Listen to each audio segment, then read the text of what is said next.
നമസ്കാരം. News and വ്യൂസിലേക്ക് സ്വാഗതം. നാരീശക്തിയുടെ കാലമാണ്. രാജ്യം കണ്ട ഏറ്റവും വലിയ സെക്സ് സ്കാൻഡലിന്റെ ഞെട്ടൽ ഇപ്പോഴും ബാക്കിയാണ്. പ്രതിയായ സിറ്റിംഗ് MP നയതന്ത്ര പാസ്പോർട്ട് ഉപയോഗിച്ച് രാജ്യം വിട്ടിരിക്കുകയാണ്. രാജ്യം ഭരിക്കുന്ന മുന്നണിയുടെ ഭാഗമായതിനാലാണോ ഈ പരിരക്ഷ? ഉത്തരമില്ല. രാജ്യത്തിന്റെ കിഴക്കുഭാഗത്ത് പശ്ചിമ ബംഗാളിൽ മലയാളിയായ ഗവർണർ ലൈംഗിക പീഡന പരാതി ഉയർന്നതോടെ ഓടി കേരളത്തിലേക്ക് രക്ഷപ്പെട്ടിരിക്കുകയാണ്. ഒപ്പം രാജ്ഭവൻ ജീവനക്കാർക്ക് കർശന നിർദ്ദേശം നൽകുകയും ചെയ്തിരിക്കുന്നു. പശ്ചിമ ബംഗാൾ സർക്കാരിന്റെ അന്വേഷണവുമായി സഹകരിക്കരുതെന്ന്. മൂന്നാം ഘട്ട തെരഞ്ഞെടുപ്പിലേക്ക് രാജ്യം നീങ്ങുമ്പോൾ പല കാരണങ്ങളാൽ കടുത്ത പ്രതിരോധത്തിലാണ് BJP. ഗ്യാരണ്ടി ഒന്നും പോരാതെ വന്നപ്പോൾ പച്ചവർഗീയതയാണ് പ്രധാനമന്ത്രി അടക്കമുള്ളവരുടെ പ്രചരണായുധം. ഇന്ന് ഈ ചർച്ച നടക്കുമ്പോൾ മോദി വീണ്ടും അയോധ്യയിലാണ്. ഈ ചർച്ചയിൽ അതിഥികളായി പങ്കെടുക്കുന്നത് CPIM പ്രതിനിധി അഡ്വക്കേറ്റ് A. സമ്പത്ത്, കോൺഗ്രസ് പ്രതിനിധി പ്രൊഫസർ റോണി K. ബേബി,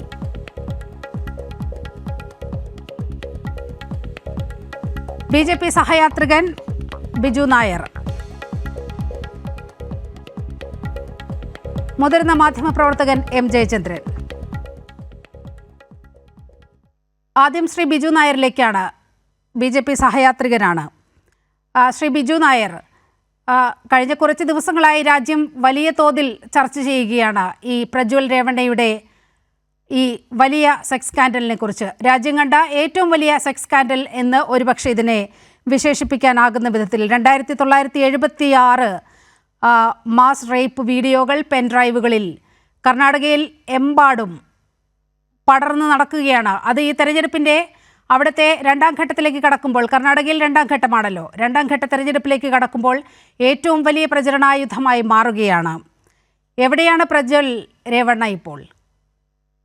അതിപ്പോൾ കർണാടക സർക്കാരാണ് ആ ഒരു രീതിയിലേക്ക് ഇത് കൊണ്ടെത്തിച്ചത് എന്നേ നമുക്ക് പറയുവാൻ സാധിക്കുകയുള്ളൂ. ഇപ്പം ഇത് ഒരു കേസ് എന്നുള്ള രീതിയിൽ ആ നിയമത്തിൻ്റെ വഴിക്ക് പോവുക തന്നെ ചെയ്യും. പക്ഷേ ഈ ഒരു കേസിൻ്റെ മെറിറ്റ് അനുസരിച്ചാണ് BJPയുടെ രാഷ്ട്രീയ ഭാവി, മോദിജിയുടെ കഴിഞ്ഞ 10 വർഷത്തെ ഭരണ നേട്ടങ്ങളെ എല്ലാം മറികടന്നുകൊണ്ട് ഈ ഒരു സെക്സ് സ്കാൻഡൽ അത് എത്രത്തോളം വലുതാകട്ടെ എത്രത്തോളം ചെറുതാകട്ടെ അതിൽ സത്യം എന്താണെന്ന് നമ്മൾ ഇനി അറിയുവാൻ പോകുന്നതേ ഉള്ളൂ. പക്ഷേ അതിനെ നമ്മളൊരു വിശാലമായ ക്യാൻവാസിലേക്ക് വരച്ചു കാട്ടേണ്ട ആവശ്യമൊന്നുമില്ല. അതിൽ തെറ്റ് ചെയ്തവരുണ്ടെങ്കിൽ അവർ ശിക്ഷിക്കപ്പെടുക തന്നെ ചെയ്യും. അതിൻ്റെ ഉത്തരവാദിത്വം ഇന്ന് കർണാടക ഭരിച്ചുകൊണ്ടിരിക്കുന്ന കോൺഗ്രസ് സർക്കാരിന് തന്നെയാണ്. അപ്പം അതിലൊന്നും ആർക്കും യാതൊരു സംശയവുമില്ല.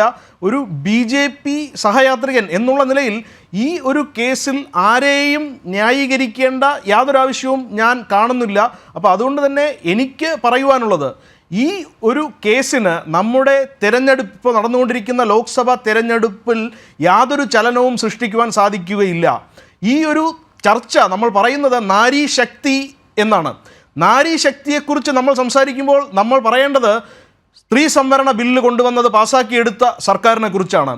എത്രയോ ലക്ഷക്കണക്കിന് സ്ത്രീകൾക്ക് ഒരു ബാങ്ക് അക്കൗണ്ട് പോലും ഇല്ലാതിരുന്ന അവസ്ഥയിൽ നിന്ന് ഇന്നവർക്ക് ബാങ്ക് അക്കൗണ്ടുകൾ നേടിക്കൊടുക്കുവാനും അവർക്ക് വേണ്ട വെൽഫെയർ മണീസ് നമുക്ക് അവരുടെ നേരിട്ട് അവരുടെ ബാങ്ക് അക്കൗണ്ടുകളിലേക്ക് ട്രാൻസ്ഫർ ചെയ്ത് കൊടുക്കുവാനും അതുവഴി അവരെ ശാക്തീകരിക്കുവാനും നമുക്ക് സാധിച്ചിട്ടുണ്ട്.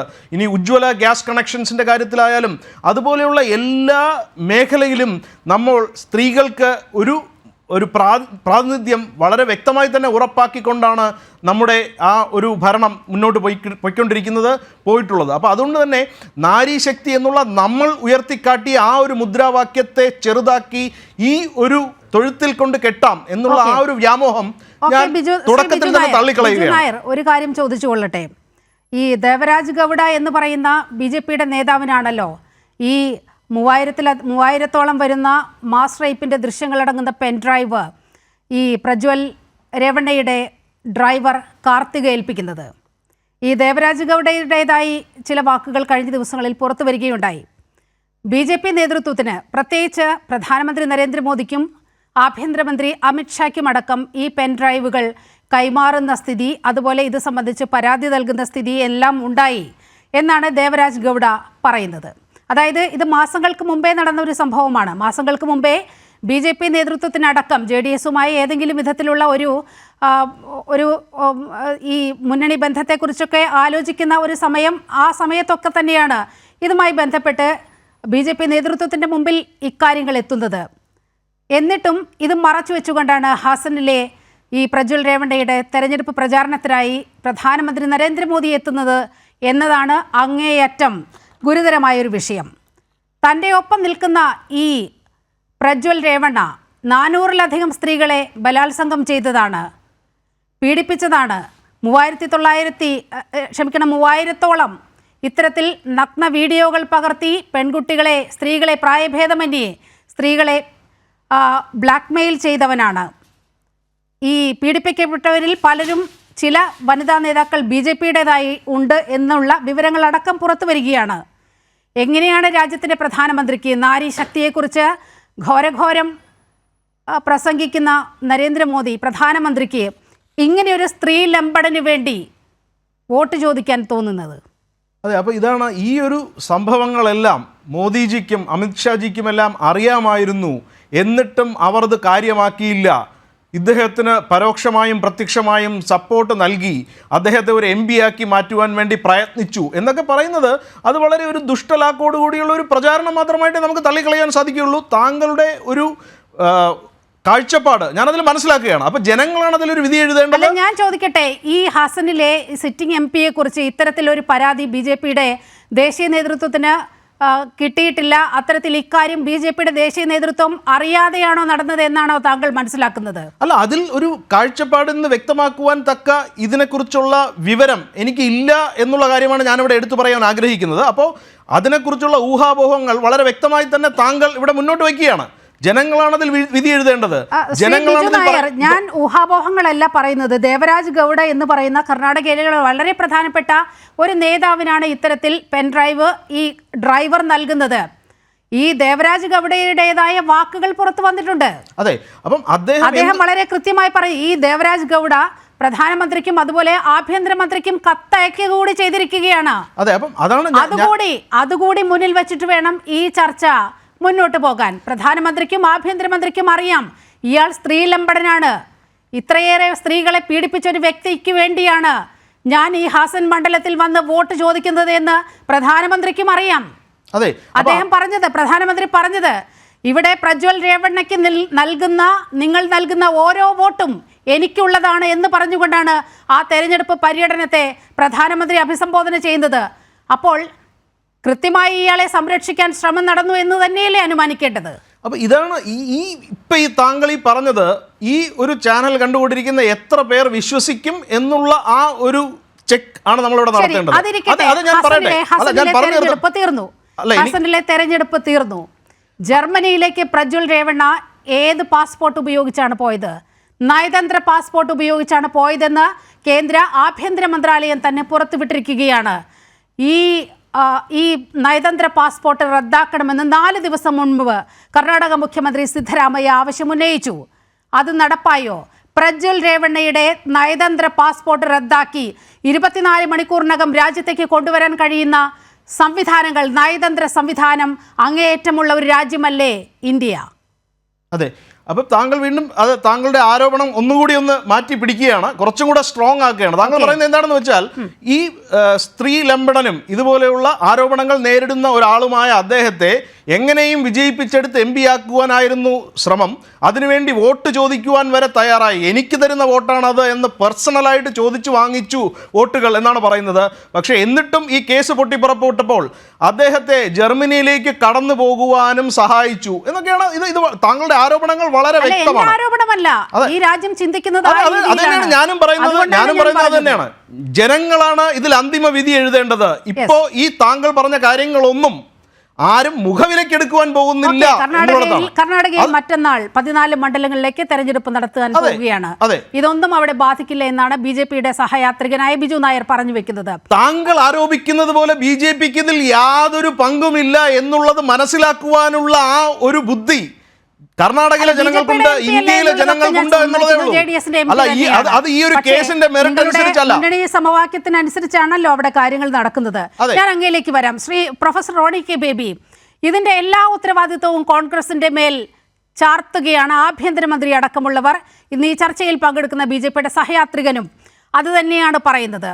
നോക്കൂ, ഇത് സംബന്ധിച്ച് BJPയുടെ നേതൃത്വത്തിന് ഇത്തരത്തിലൊരു പരാതി പോയിട്ടുണ്ട്. അതേസമയം തന്നെ ഇക്കാര്യങ്ങൾ DK ശിവകുമാർ, DK സുരേഷ് അടക്കമുള്ള ആളുകൾക്ക് ഈ പെൻഡ്രൈവിനെ കുറിച്ചറിയാം. ഈ പെൻഡ്രൈവ് അവരുടെ കൈകളിൽ എത്തിയിരുന്നു എന്നാണ് ഈ ദേവരാജ് ഗൗഡയുടേതായ ചില വാക്കുകളൊക്കെ പുറത്തു വരുന്നത്. ഒരു പോലീസ് കേസ് പോലും ആക്കാതെ, അത്തരത്തിൽ പരാതി ഉയർന്നിട്ട് പോലും അത് പോലീസ് കേസ് പോലും ആക്കാതെ, ഇക്കാര്യത്തിൽ ഏറ്റവും വലിയ ഒരു കാര്യമെന്ന് പറയുന്നത് DK ശിവകുമാർ പറഞ്ഞത്, ഇക്കാര്യത്തിൽ DK ശിവകുമാർ ഈ പ്രജ്വൽ രേവണ്ണയുടെ ഡ്രൈവർക്ക് ഉറപ്പ് നൽകിയ കാര്യമെന്ന് പറയുന്നത് ഉചിതമായ സമയത്ത് ഒരു പൊളിറ്റിക്കൽ ഡിസിഷൻ ഉണ്ടാകുമെന്നാണ്. അതായത് രാഷ്ട്രീയ തെരഞ്ഞെടുപ്പിൽ ഒരു പ്രചരണ ആയുധമായി ഉപയോഗിക്കാൻ ഇത്രയധികം സ്ത്രീകൾ ബലാത്സംഗം ചെയ്യപ്പെട്ട, ഇത്രയധികം സ്ത്രീകൾ പീഡിപ്പിക്കപ്പെട്ട ഒരു കേസ് ഒരു നടപടിയുമില്ലാതെ തെരഞ്ഞെടുപ്പിന്റെ പ്രചാരണത്തിന് ആയുധമായി ഉപയോഗിച്ചെന്നതാണ് കോൺഗ്രസിനെതിരെ ഉയരുന്ന ആരോപണം. ബിജു എസ് നായരുടെ വളരെ ദുർബലമായ ബാലിശമായ വാദങ്ങൾ കേൾക്കുമ്പോൾ വളരെ സഹതാപം തോന്നുകയാണ്. കോൺഗ്രസിന് ഈ വിഷയത്തെ രാഷ്ട്രീയമായി ഉപയോഗിക്കണമെങ്കിൽ അത് ഏപ്രിൽ 26 മുമ്പ് ഇതിനെ ഞങ്ങൾക്ക് രാഷ്ട്രീയമായി ഉപയോഗിക്കാമായിരുന്നു. കാരണം ഈ സംഭവം കഴിഞ്ഞ 3-4 മാസങ്ങൾക്ക് മുമ്പ് തന്നെ കർണാടക രാഷ്ട്രീയത്തിന് മാത്രമല്ല ദേശീയ രാഷ്ട്രീയത്തിന് തന്നെ ഉൾത്തളങ്ങളിൽ വളരെ കൃത്യമായി തന്നെ ഇത് ശ്രദ്ധിക്കപ്പെട്ട ഒരു വിഷയമാണ്. എപ്പോഴാണ് ഇതിനകത്ത് നടപടി ഉണ്ടാകുന്നത്? ഏപ്രിൽ 26 തെരഞ്ഞെടുപ്പ് കഴിഞ്ഞ് ഹാസൻ ഉൾപ്പെടെ പ്രജ്വൽ രേവണ്ണ മത്സരിച്ച കോൺസ്റ്റിറ്റ്യുവൻസിയിലെ തെരഞ്ഞെടുപ്പ് കഴിഞ്ഞ് അന്ന് അദ്ദേഹം രാജിവിട്ടതിന് ശേഷം ഏപ്രിൽ 28 ഈ കേസിലെ പരാതിക്കാരിയായിട്ടുള്ള ഈ രേവണ്ണ അല്ലെങ്കിൽ ഈ പ്രജ്വൽ രേവണ്ണയുടെ പിതാവ് പീഡിപ്പിച്ചു എന്ന് ആരോപിച്ചുകൊണ്ട് അദ്ദേഹത്തിന്റെ വീട്ടിലെ അദ്ദേഹത്തിന്റെ ബന്ധുവായ ഒരു സ്ത്രീ, അവരുടെ മകൻ അവരുടെ അമ്മയെ 28 തട്ടിക്കൊണ്ടുപോയി. അതിനുശേഷം അവര് കൊടുത്ത പരാതി. അപ്പോൾ ഏപ്രിൽ 28 ഇത് ഒരു പരാതിയായി വരുന്നത്. അങ്ങനെയാണ് കർണാടകയിലെ കോൺഗ്രസ് സർക്കാർ SIT ഒരു സ്പെഷ്യൽ ഇൻവെസ്റ്റിഗേഷൻ ടീമിന് രൂപം കൊടുത്ത്. ഇപ്പോൾ ഞങ്ങൾക്ക് ഇതിനെ രാഷ്ട്രീയമായി ഉപയോഗിക്കണമായിരുന്നുവെങ്കിൽ ഏപ്രിൽ 26 മുൻപ് ഈ ദൃശ്യങ്ങളെല്ലാം ഞങ്ങൾക്ക് പുറത്തു വിടുകയോ അല്ലെങ്കിൽ ഈ പ്രജ്വൽ രേവണ്ണയോ അദ്ദേഹത്തിന്റെ പിതാവ് രേവണ്ണയോ ഒക്കെ അറസ്റ്റ് ചെയ്തുകൊണ്ട് ഇതിനെ രാഷ്ട്രീയമായി ഉപയോഗിക്കാമായിരുന്നു. കോൺഗ്രസ് സർക്കാർ എന്നത് കൃത്യമായി, അല്ലാതെ രാഷ്ട്രീയ പ്രതിയോഗികളെ ഇവിടെ മോദി സർക്കാരൊക്കെ ചെയ്യുന്നത് പോലെ രാഷ്ട്രീയ എതിരാളികളെ വേട്ടയാടാൻ വേണ്ടി ഒരിക്കലും ഞങ്ങൾ ഇതിനെ ഉപയോഗിച്ചിട്ടില്ല. ഇവിടെ നമ്മൾ മനസ്സിലാക്കേണ്ട ഒരു കാര്യമുണ്ട്. BJPക്ക് മാത്രമല്ല ശ്രീ നരേന്ദ്രമോദിക്ക് ഇതിൻ്റെ അകത്ത് ധാർമ്മികമായിട്ടുള്ള ഉത്തരവാദിത്വമുണ്ട്. കാരണം ഒരു തെറ്റ് ചെയ്യുക എന്നതുപോലെ തന്നെ അതിനേക്കാളും ഉപരിയായിട്ടുള്ള കുറ്റകൃത്യമാണ് അത് മൂടി വെക്കുക എന്നുള്ളത്. ഈ ഇത്രയും ക്രൂരമായ 1-2 സ്ത്രീകളാണോ റിപ്പോർട്ട് ചെയ്യപ്പെടുന്ന കേസുകൾ കേട്ട് കഴിഞ്ഞാൽ നമ്മൾ ഞെട്ടിത്തെറിച്ചു പോവുക. ഇന്ത്യ മഹാരാജ്യം കണ്ട ഏറ്റവും വലിയ ഒരു സെക്സ് സ്കാൻഡൽ, ഒരു ലൈംഗിക ആരോപണം, ഒരു കുംഭകോണം എന്ന് തന്നെ പറയേണ്ടി സെക്സ് സ്കാൻഡൽ എന്ന് തന്നെ വിശേഷിപ്പിക്കുന്നു. ഇത് ഡസനാണോ 100 കണക്കിന് സ്ത്രീകൾ. അപ്പൊ ഇയാൾ എത്രയോ ഒരു മനോരോഗത്തിന് അടിമപ്പെട്ട ഒരു വ്യക്തിയാണ് നമ്മൾ മനസ്സിലാക്കണം. ക്രൂരമായിട്ട് ഈ സ്ത്രീകളെ റേപ്പ് ചെയ്യുക മാത്രമല്ല ആ ദൃശ്യങ്ങളെല്ലാം റെക്കോർഡ് ചെയ്തുകൊണ്ട് വീണ്ടും അവരെ ക്രൂരമായി പീഡിപ്പിക്കുക. അത്രമാത്രം മനോനില തെറ്റിയ ഒരു ലൈംഗിക അരാജകത്വത്തിന് അടിമയായിട്ടുള്ള ഒരു വ്യക്തി. ആ വ്യക്തിക്ക് വേണ്ടി ഇന്ത്യയുടെ പ്രധാനമന്ത്രി ഈ പറയുന്ന ബിജു എസ് നായർ പറയുന്ന മുഴുവൻ വാദങ്ങൾ അംഗീകരിക്കാമായിരുന്നു. നരേന്ദ്രമോദി ഹാസൻ എന്ന് പറയുന്ന മണ്ഡലത്തിൽ വോട്ട് അഭ്യർത്ഥിക്കുവാൻ പോകാതിരുന്നിരുന്നെങ്കിൽ അദ്ദേഹം അവിടെ ചെന്ന് വോട്ടുകൾ അഭ്യർത്ഥിക്കുക മാത്രമല്ല ചെയ്തത്. ഇന്ത്യയുടെ പ്രധാനമന്ത്രി സ്ത്രീ ശാക്തീകരണത്തെക്കുറിച്ച്, നാരീ ശക്തിയെക്കുറിച്ച്, സ്ത്രീകളുടെ അഭിമാനത്തെക്കുറിച്ച്, വ്യക്തിത്വത്തെക്കുറിച്ച് ഒക്കെ വാദോരെ സംസാരിക്കുന്ന ഇന്ത്യൻ പ്രധാനമന്ത്രി അവിടെ ചെന്ന് പറഞ്ഞത് എന്താണെന്നറിയുമോ? പ്രജ്വൽ രേവണ്ണയ്ക്ക് ചെയ്യുന്ന ഓരോ വോട്ടും എനിക്കുള്ള വോട്ടാണ്. അപ്പോൾ പ്രജ്വൽ രേവണ്ണ ചെയ്യുന്ന ഓരോ കുറ്റകൃത്യത്തിന്റെയും ധാർമ്മികമായ ഉത്തരവാദിത്വം ഇന്ത്യയുടെ പ്രധാനമന്ത്രിക്കാണ്. ഇപ്പോൾ അതിൻ്റെ അകത്ത് ഒരിക്കലും BJPക്ക് ഒഴിഞ്ഞു മാറാൻ കഴിയില്ല, പ്രധാനമന്ത്രിക്ക് ഒഴിഞ്ഞു മാറാൻ കഴിയില്ല. അതിനേക്കാൾ ഗുരുതരമായ കുറ്റം നമ്മൾ മനസ്സിലാക്കണം. ഇതൊക്കെ എന്താ ഇന്ത്യ മഹാരാജ്യത്ത് ഒരു ഇല അനങ്ങിയാൽ പോലും അറിയുന്ന ഇന്ത്യയുടെ പ്രധാനമന്ത്രി, ഇന്ത്യയുടെ ആഭ്യന്തരമന്ത്രി ആ തെരഞ്ഞെടുപ്പ് സമാപിക്കുന്നതിന് മുൻപ് 6 മണിക്കാണ് തെരഞ്ഞെടുപ്പ് സമാപിക്കുന്നത്. അതിന് 4 മണിക്ക് മുൻപേ 2 മണിക്കൂർ മുമ്പേ എന്ത് ചെയ്തു? പ്രജ്വൽ രേവണ്ണ രാജ്യം വിട്ടു. ഇതും രാജ്യം വിട്ട എന്താ? അദ്ദേഹം വിസ എടുത്തുകൊണ്ടല്ല, അദ്ദേഹം നയതന്ത്ര പരിരക്ഷയുള്ള ജനപ്രതിനിധികൾക്കുള്ള നയതന്ത്ര പരിരക്ഷയുള്ള പ്രത്യേക അവകാശം ഉപയോഗിച്ചുകൊണ്ട്. അതൊക്കെ എന്താ? ഈ രാജ്യത്തെ ഇന്റലിജൻസ് ബ്യൂറോയും റോയും അല്ലെങ്കിൽ CBI പോലുള്ള അന്വേഷണ ഏജൻസികൾ ഇതൊന്നും അറിയുന്നില്ലേ? അപ്പോൾ വളരെ കൃത്യമായി തന്നെ ഈ പ്രജ്വൽ രേവണ്ണയെ സംരക്ഷിക്കാൻ വേണ്ടി, പ്രജ്വൽ രേവണ്ണ രാജ്യം വിട്ടു പോകാൻ വേണ്ടി എല്ലാ ഒത്താശയും ചെയ്തു കൊടുത്തുകൊണ്ട് നിന്നിട്ട് ഇവിടെ നിന്ന് ഇപ്പോൾ ഈ സദാചാര പ്രസംഗം പറയുന്നത്. കാരണം BJPക്ക് ഒരു തരത്തിൽ 1% പോലും ഇതിന്റെ അകത്ത് ഒരു നീതി നമുക്ക്, അല്ലെങ്കിൽ നീതിയുടെ ഒരു ആനുകൂല്യം പോലും BJPക്ക് നൽകാനായിട്ട് കഴിയില്ല. കാരണം ഈ കുറ്റകൃത്യത്തിൽ പ്രജ്വൽ രേവണ്ണയോടൊപ്പം തന്നെ ധാർമ്മികമായും നിയമപരമായും പ്രതിസ്ഥാനത്ത് നിൽക്കുകയാണ് BJP. ഇത് വളരെ കൃത്യമായി പറയേണ്ടിയിരിക്കുന്നു. കാരണം എന്താ, അല്ലെങ്കിൽ BJPക്ക് ഒറ്റ ഡിമാൻഡുകൾ വെക്കും. നിങ്ങൾ എത്ര ദയനീയ അവസ്ഥയിലേക്ക് BJP പോവുകയാണ്. നിങ്ങൾ 400 സീറ്റ് കിട്ടുമെന്നൊക്കെ വലിയ അവകാശവാദം ഉന്നയിക്കുന്ന നിങ്ങൾ നമ്മുടെ കർണാടകയിൽ ഒരു 2-3 സീറ്റിന് വേണ്ടി നിങ്ങൾ JDS എത്ര സീറ്റാണ് കൊടുത്തത്? 3 സീറ്റാണ് കൊടുത്തത്. JDSന്റെ 2-3 സീറ്റിന് വേണ്ടി നിങ്ങൾ എന്ത് ചെയ്യുന്നു? അവിടെ കോൺഗ്രസിനെ തോൽപ്പിക്കാൻ വേണ്ടി 2-3 സീറ്റിൽ JDSന് സീറ്റ് കൊടുത്ത് കോൺഗ്രസിനെ തോൽപ്പിക്കാൻ വേണ്ടി നിന്നിട്ട് അവിടെ ചെന്ന് കുറ്റകൃത്യം ചെയ്ത, ഇത്ര ഹീനമായ കുറ്റകൃത്യം ചെയ്ത ഒരാൾക്ക് വേണ്ടി വാദിക്കുന്നു, അയാൾക്കെല്ലാം സംരക്ഷണം കൊടുക്കുന്നു. അപ്പോൾ ഈ തെരഞ്ഞെടുപ്പ് വളരെ BJPയെയും പ്രധാനമന്ത്രിയെയും എല്ലാം കുറ്റം പറയുന്നുണ്ട്. പക്ഷേ നിങ്ങളും കൂടി ഇതിൽ ഭാഗഭാക്കാണ്. ഇത്തരത്തിൽ തെറ്റ് ചെയ്യുക മാത്രമല്ല, തെറ്റ് മൂടി വെക്കുന്ന ഒരു നിലപാട് കൂടി കോൺഗ്രസിന്റെ ഭാഗത്തു നിന്നുണ്ടാകുകയാണ്. നിങ്ങളുടെ സർക്കാരാണ് അവിടെ ഭരിക്കുന്നത്. വളരെ കൃത്യമായി ഈ ഒരു പരാതിയില്ലെങ്കിൽ പോലും സ്വമേധയാ കേസെടുക്കാവുന്ന വിധത്തിലുള്ള ദൃശ്യങ്ങളാണ് ആ പെൻഡ്രൈവുകളിലുള്ളത്. നിങ്ങളുടെ മുതിർന്ന ഉപമുഖ്യമന്ത്രി അടക്കമുള്ളവരുടെ കൈകളിൽ ഇതുണ്ടായിരുന്നു എന്നാണല്ലോ പറയുന്നത്.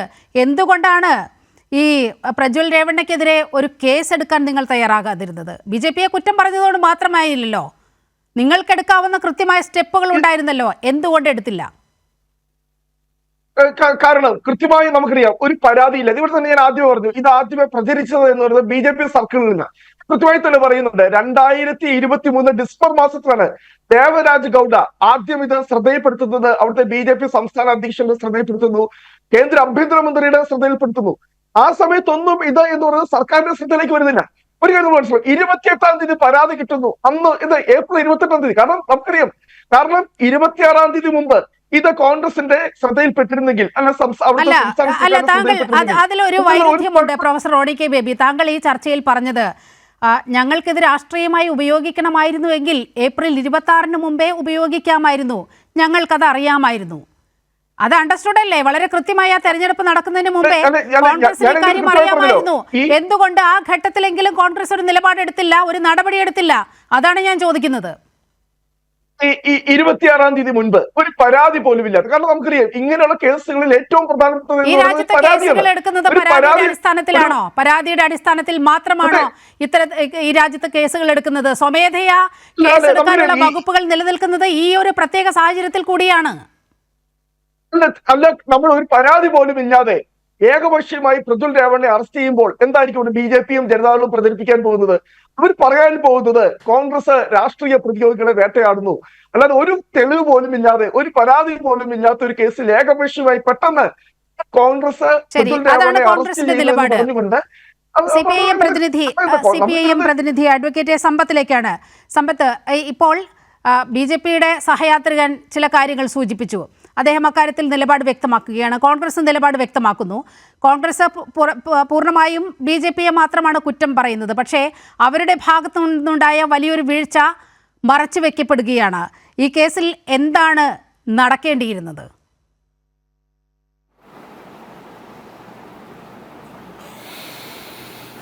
നീലിമ, ഇവിടെ ഈ സ്ത്രീകളുടെ ജീവനും മാനത്തിനും അവരുടെ സുരക്ഷിതത്വത്തിനും ഭരണകൂടവും പൊതുസമൂഹവും എത്രമാത്രം വില കൽപ്പിക്കുന്നു എന്നുള്ളതാണ് പ്രസക്തമായൊരു ചോദ്യം. ഇപ്പോൾ ഇത് കർണാടകത്തിൽ ഉണ്ടായിട്ടുള്ള ഈ ഒരു കാര്യത്തെ സംബന്ധിച്ച് അത് ഏതൊരു വ്യക്തിയായാലും, പൊതുപ്രവർത്തകനായാലും രാഷ്ട്രീയ നേതാവായിരുന്നാലും, ഇനി പാർലമെൻ്റ് അംഗമായിരിക്കുന്നു, അല്ലെങ്കിൽ മറ്റൊരാൾ MLA അല്ലെങ്കിൽ മന്ത്രിയായിരിക്കുന്നു, അതല്ല ഇനിയിപ്പോൾ നമ്മളിപ്പോൾ കേട്ടുകൊണ്ടിരിക്കുന്ന പോലെ ഒരു ഗവർണർ, ഒരു സംസ്ഥാനത്തെ ഗവർണറെ കുറിച്ച് തന്നെ ഇപ്പോൾ കേട്ടുകൊണ്ടിരിക്കുന്നു. ഇതിന് മുമ്പ് നമ്മൾ കേട്ടിട്ടുള്ളത് ഇന്ത്യയുടെ സുപ്രീം കോടതിയുടെ ചീഫ് ജസ്റ്റിസിനെതിരായി അത്തരത്തിൽ ഈ സുപ്രീം കോടതിയിലെ ഒരു കോർട്ട് ഓഫീസർ വനിത രേഖാമൂലം നൽകിയ പരാതി, ആ പരാതി അതുമായി ബന്ധപ്പെട്ട് നടാടെ അതുവരെ കേട്ടുകേൾവിയില്ലാത്ത നിലയിലേക്ക് അദ്ദേഹം തന്നെ ഒരു പ്രത്യേക ബെഞ്ച് രൂപീകരിച്ചുകൊണ്ട് തന്നെ കുറ്റവിമുക്തനാക്കുന്ന നിലയിലേക്കുള്ള ഉത്തരവ് വരുന്നു. ഇതേ ചീഫ് ജസ്റ്റിസിനെ രാജ്യസഭയിലേക്ക് BJP ഗവൺമെൻറ് തന്നെ നോമിനേറ്റ് ചെയ്ത് അവിടേക്ക് കൊണ്ടുവരുന്നു. ഇവിടെ ഇത് ഈ അടുത്ത കാലത്ത് നമ്മൾ കേട്ടത് മണിക്കൂറുകൾ ഇപ്പോൾ കഴിഞ്ഞിട്ടില്ലല്ലോ അല്ലേ, സാക്ഷി മാലിക് പറഞ്ഞത് നമ്മുടെ പെൺമക്കൾ തോറ്റു, ബ്രിജ്ഭൂഷൺ ശരൺ അല്ലേ. അപ്പോൾ ഈ ഗുസ്തി ഫെഡറേഷൻ്റെ, ഇന്ത്യയുടെ ഗുസ്തി ഫെഡറേഷൻ്റെ പ്രസിഡൻ്റായി ബ്രിജ്ഭൂഷൺ ഇരിക്കുമ്പോൾ യു പിയിലെ ഗുസ്തി ഫെഡറേഷൻ്റെ പ്രസിഡൻ്റായി അദ്ദേഹത്തിൻ്റെ മകൻ ഇരിപ്പ്. അപ്പോൾ അദ്ദേഹത്തെ ഇതിൽ നിന്ന് അവസാനം മാറ്റേണ്ടി വരുന്നത് വളരെ നിയമയുദ്ധങ്ങൾ, അത് രാഷ്ട്രീയമായി വല്ലാതെ BJPക്ക് പ്രതിരോധിക്കാൻ കഴിയാത്ത നിലയിലേക്ക് വരുന്നത്, ഈ പൊതുസമൂഹം അംഗീകരിക്കാത്ത നിലയിലേക്ക്, നാണം കെട്ടതിന് ശേഷം എന്നുള്ള നിലയിലേക്ക്, ഈ എന്താ പറയുക, ഈ അടിയും കൊണ്ട് പുളിയും കുടിച്ച് കരവും മുടിക്കുക എന്ന് പറഞ്ഞാൽ BJP അതെല്ലാം കഴിഞ്ഞതിന് ശേഷം ഇപ്പോൾ ഈ തെരഞ്ഞെടുപ്പ് വന്നപ്പോൾ അദ്ദേഹത്തിന് പകരം അദ്ദേഹത്തിൻ്റെ പുത്രനെ അവിടെ സ്ഥാനാർത്ഥിയാക്കി. തീരുന്നില്ല. നേരത്തെ നമ്മൾ ബിൽക്കിസ് ബാനുവിൻ്റെ കേസിൽ എന്താ നമ്മൾ കണ്ടിട്ടുള്ളത്? ഈ രാജ്യത്തിൻ്റെ മുമ്പാകെ ഉള്ളതാണല്ലോ BJPയുടെ ഒരു സംസ്ഥാന ഗവൺമെൻറ്. ആ ഗവൺമെൻറ് എങ്ങനെയാണ് ഒരു സ്ത്രീയുടെ അത്തരത്തിൽ ആ മാനം കവർന്നതുമായി ബന്ധപ്പെട്ട് കൂട്ടബലാത്സംഗത്തിന് വിധേയമാക്കിയത്, അവരുടെ കുടുംബാംഗങ്ങൾ പലരും കൊല്ലപ്പെട്ടത്, ഇതുമായി ബന്ധപ്പെട്ട വിഷയങ്ങളിൽ ആ സ്ത്രീ അവിടെ ഗുജറാത്തിൽ ഈ കുറ്റവിചാരണ നടന്നിരുന്നുവെങ്കിൽ എങ്ങനെ ആയിരുന്നേനെ. അവിടെ ഇതൊന്നും തന്നെ, അവിടെ പരാതി കൊടുത്താൽ പോലീസ് സ്റ്റേഷൻ സ്വീകരിക്കില്ല, സ്വീകരിച്ചാലും അതൊന്നും രേഖപ്പെടുത്താറില്ല, രേഖപ്പെടുത്തിയാലും അത് കോടതിയിലെത്താറില്ല, കോടതിയിലെത്തിയാലും അവിടെ കുറ്റപത്രം ഉണ്ടാവില്ല, കുറ്റപത്രം ഉണ്ടായാലും സാക്ഷി ഉണ്ടാവില്ല, സാക്ഷി ഉണ്ടായാലും സാക്ഷി മൊഴി പറയാൻ ഉണ്ടാവില്ല, സാക്ഷി മൊഴി പറഞ്ഞാൽ പിന്നെ അവിടെയും ജീവിക്കേണ്ടതായ ഒരു സ്ഥിതി ഉണ്ടാവില്ല. മുമ്പ് തന്നെ നമ്മൾ ഈ കാര്യത്തെ സംബന്ധിച്ച് ഗുജറാത്തിലെ വംശഹത്യയുമായി ബന്ധപ്പെട്ട് നമുക്കറിയാവുന്നത് തന്നെയാണ്. ഇവിടെ ഇത് മഹാരാഷ്ട്രയിലേക്ക് ഈ ട്രയൽ മാറ്റേണ്ടതായി വന്നു. എന്നിട്ട് ഇവരെ വിശേഷമില്ല, കൃത്യമായി നടപടിയെടുക്കാനാകുന്ന ഒരു ക്രമസമാധാന നില ഉള്ള ഒരു സംസ്ഥാനമാണ്. ഇതിപ്പോൾ അവർ ഈ കാര്യത്തിൽ അവരുടെ ഭാഗത്തു നിന്ന് ഉണ്ടായിട്ടുള്ള വീഴ്ച എന്നുള്ളത്, ലാൽ സിംഗിനെ നീലിമ നമ്മുടെ പ്രേക്ഷകരും ഓർക്കുന്നുണ്ടാവുമല്ലോ. BJP സർക്കാരിൽ ജമ്മു കാശ്മീരിൽ മന്ത്രിയായിരുന്ന ലാൽ സിംഗ് ഇപ്പോൾ ആരുടെ പാർട്ടിയുടെ സ്ഥാനാർത്ഥിയായിട്ടാണ് ലോക്സഭയിലേക്ക് മത്സരിക്കുന്നത്. ഇത്തരം കാര്യങ്ങളിലുള്ളത് തെറ്റ് കണ്ടാൽ ആ തെറ്റു തിരുത്താത്തതാണ് വലിയ തെറ്റ്. ഞാനിപ്പോൾ ഇത് പറയുന്നതിൻ്റെ കാരണം എന്താണെന്നറിയോ? ഒരു പാർലമെൻറ്റ് അംഗത്തിന് ഡിപ്ലോമാറ്റിക് പാസ്പോർട്ടാണ്. സുപ്രീം കോടതി ജഡ്ജിമാർ, നമ്മുടെ ഏതെങ്കിലും സംസ്ഥാനത്തെ മന്ത്രിമാർ അത്തരത്തിൽ പോകേണ്ടി വന്നാൽ അപ്പോൾ കൊടുക്കുന്നതായ ഡിപ്ലോമാറ്റിക് പാസ്പോർട്ട് ഹൈക്കോടതി ജഡ്ജിമാർക്കുൾപ്പെടെ, അത് പാർലമെൻറ്റ് അംഗങ്ങൾക്ക് ഡിപ്ലോമാറ്റിക് പാസ്പോർട്ട് നൽകുമ്പോൾ, നിങ്ങളുടെ എല്ലാം പാസ്പോർട്ട് നീലയാണെങ്കിൽ പാർലമെൻറ്റ് അംഗങ്ങളുടേത് ചുവന്ന പാസ്പോർട്ടാണ്, ഡിപ്ലോമാറ്റിക് പാസ്പോർട്ടാണ്. അപ്പോൾ അതിൻ്റെ ചില ഡിപ്ലോമാറ്റിക് ഇമ്മ്യൂണിറ്റിയും ചില ഡിപ്ലോമാറ്റിക് പ്രിവിലേജസും അത്തരം കാര്യത്തിനുണ്ട്. ക്യാബിനറ്റ് സെക്രട്ടേറിയറ്റ് മന്ത്രിമാർക്ക് എഴുതിയിട്ടുള്ള ഏറ്റവും ഒടുവിലത്തെ കത്തിൽ പറയുന്നത് എന്താണെന്നറിയോ? നമ്മുടെ പ്രേക്ഷകരും എല്ലാവരും അറിയണമല്ലോ. ഇതിനകത്ത് ഇപ്പോൾ പങ്കെടുക്കുന്ന ഞങ്ങൾ 3 പേര് രാഷ്ട്രീയക്കാരാണെന്നുള്ളത് കൊണ്ട് കൃത്യമായ, ഞങ്ങളിപ്പോൾ മറ്റു പലരും പറയും അത് കൈരളി TV-യിൽ ഞങ്ങൾ 3 പേരും പറഞ്ഞതിന് കൃത്യമായ പക്ഷപാതിത്വമുണ്ട് എന്ന്. മാധ്യമപ്രവർത്തകനായ ശ്രീ ജയചന്ദ്രൻ ഉൾപ്പെടെ ഈ കാര്യത്തെ സംബന്ധിച്ച് പറയട്ടെ. ഞാൻ ഈ പറയുന്ന കാര്യം, ഒരു പാർലമെൻ്റ് അംഗം വിദേശ രാഷ്ട്രം സന്ദർശിക്കുന്നുവെങ്കിൽ അത് വ്യക്തിപരമായ സന്ദർശനം, സകുടുംബം പോകുന്നതോ അല്ലാതെ പോകുന്നതോ വിനോദയാത്രയ്ക്കോ ആയിരുന്നാലും ഡിപ്ലോമാറ്റിക് പാസ്പോർട്ട് ഉപയോഗിച്ച് അദ്ദേഹം അത്തരം നടത്തുന്ന യാത്ര 3 ആഴ്ചയ്ക്ക് മുമ്പ് ബന്ധപ്പെട്ട സഭയുടെ സെക്രട്ടറി ജനറലിനെ രേഖാമൂലം അറിയിക്കണം. ഇവിടെ ലോക്സഭയുടെ സെക്രട്ടറി ജനറലിനെ അറിയിച്ചിട്ടുണ്ടോ? 1. 2, മിനിസ്ട്രി ഓഫ് എക്സ്റ്റേണൽ അഫയേഴ്സിനെ, മിനിസ്ട്രി ഓഫ് ഹോം അഫയേഴ്സിനെ, മിനിസ്ട്രി ഓഫ് പാർലമെൻ്ററി അഫയേഴ്സിനെ ഇക്കാര്യങ്ങൾ ഏറ്റവും കുറഞ്ഞത് 2 ആഴ്ചയ്ക്ക് മുമ്പെങ്കിലും അറിയിക്കണം. പാർലമെൻറ്റിൻ്റെ പ്രോട്ടോകോൾ സെക്ഷനെ 3 ആഴ്ചയ്ക്ക് മുമ്പെങ്കിലും രേഖാമൂലം അറിയിക്കണം. എന്നാണ് പോകുന്നത്, ഏത് വിമാനത്തിലാണ് പോകുന്നത്, അവിടെ എവിടെയാണ് താമസിക്കുന്നത്, എവിടെയൊക്കെയാണ് പരിപാടികളിൽ പങ്കെടുക്കുന്നത്, ഏതെല്ലാം സ്ഥലങ്ങളിലേക്കാണ് വിസിറ്റ് ഉദ്ദേശിക്കുന്നത്, അവിടെ നിന്ന് എന്നാണ് മടങ്ങി വരുന്നത്, ഏത് വിമാനത്താവളത്തിലാണ് എത്തുന്നത്, ഏത് വിമാനത്തിലാണ് യാത്ര ചെയ്യുന്നത്, ഇതെല്ലാം അവിടെ അറിയിക്കണം. നമ്മളിപ്പോൾ ഈ പറയുന്നതായ ഒരു പാർലമെൻ്റ് അംഗം അത്തരത്തിൽ നാട് വിട്ടു പോകുമ്പോൾ ഇത്തരം കാര്യങ്ങളെ സംബന്ധിച്ച് അദ്ദേഹം അറിയിച്ചിട്ടില്ല എങ്കിൽ ഇത് സംബന്ധിച്ച് നടപടിയെടുക്കേണ്ടത് 1 സ്പീക്കറുടെ ഓഫീസാണ്. ഇവിടെ ലോക്സഭയുടെ സ്പീക്കറുടെ ഓഫീസ് ഓഫ് ദ സ്പീക്കർ ഇക്കാര്യത്തിൽ, അതിപ്പോൾ ആരുടെയും കത്തും ആരുടെയും പരാതിയൊന്നും വേണ്ട, പത്രത്തിലും മാധ്യമത്തിലും ഒന്നും വരണ്ട. കാരണം ഇന്ത്യയുടെ ലോക്സഭാ സ്പീക്കർക്ക് തൻ്റെ പാർലമെൻറ്റ് അംഗങ്ങളുടെ മേൽ, അപ്പുറത്ത് രാജ്യസഭയിലാണെങ്കിൽ ഇന്ത്യയുടെ വൈസ് പ്രസിഡൻ്റാണ് സഭയുടെ അധ്യക്ഷൻ. ആ സഭ അധ്യക്ഷന് ഈ പറയുന്ന office of the chairman, office of the speaker, അത് ടേക്കിൻ ടു കൊഗ്നിസൻസ്, സുവമോട്ടോ എടുക്കാവുന്നതാണ്. ഈ കാര്യത്തെ സംബന്ധിച്ച് ഒരു വിശദീകരണക്കുറിപ്പെങ്കിലും ഈ MP-യോട് നാളെ ഇതുവരെ ചോദിച്ചിട്ടുണ്ടോ? തീരുന്നില്ല. ഇങ്ങനെ ഡിപ്ലോമാറ്റിക് പാസ്പോർട്ട് ഉപയോഗിച്ച് പുറത്തുപോയി ഇക്കാര്യങ്ങളുമായി ബന്ധപ്പെട്ട് ഇവിടെ ഈ വിഷയമുണ്ട് എങ്കിൽ ആ ഡിപ്ലോമാറ്റിക് പാസ്പോർട്ടിൻ്റെ ഇമ്മ്യൂണിറ്റി ഇതിനാൽ നിർത്തിവച്ചിരിക്കുന്നു എന്നും എത്രയും പെട്ടെന്ന് അയാളെ തിരിച്ചയക്കണം എന്ന് അവിടുത്തെ ഇന്ത്യൻ മിഷനോട് അങ്ങനെ എന്തെങ്കിലും ഡയറക്ഷൻ കൊടുത്തിട്ടുണ്ടോ? അതിനെന്തെങ്കിലും തീരുമാനം ഇന്ത്യ ഗവൺമെൻറ്റിൻ്റെ ഭാഗത്തു നിന്ന് എടുത്തിട്ടുണ്ടോ? അപ്പോൾ ഇതെല്ലാം സൂചിപ്പിക്കുന്നത് എന്താണ്?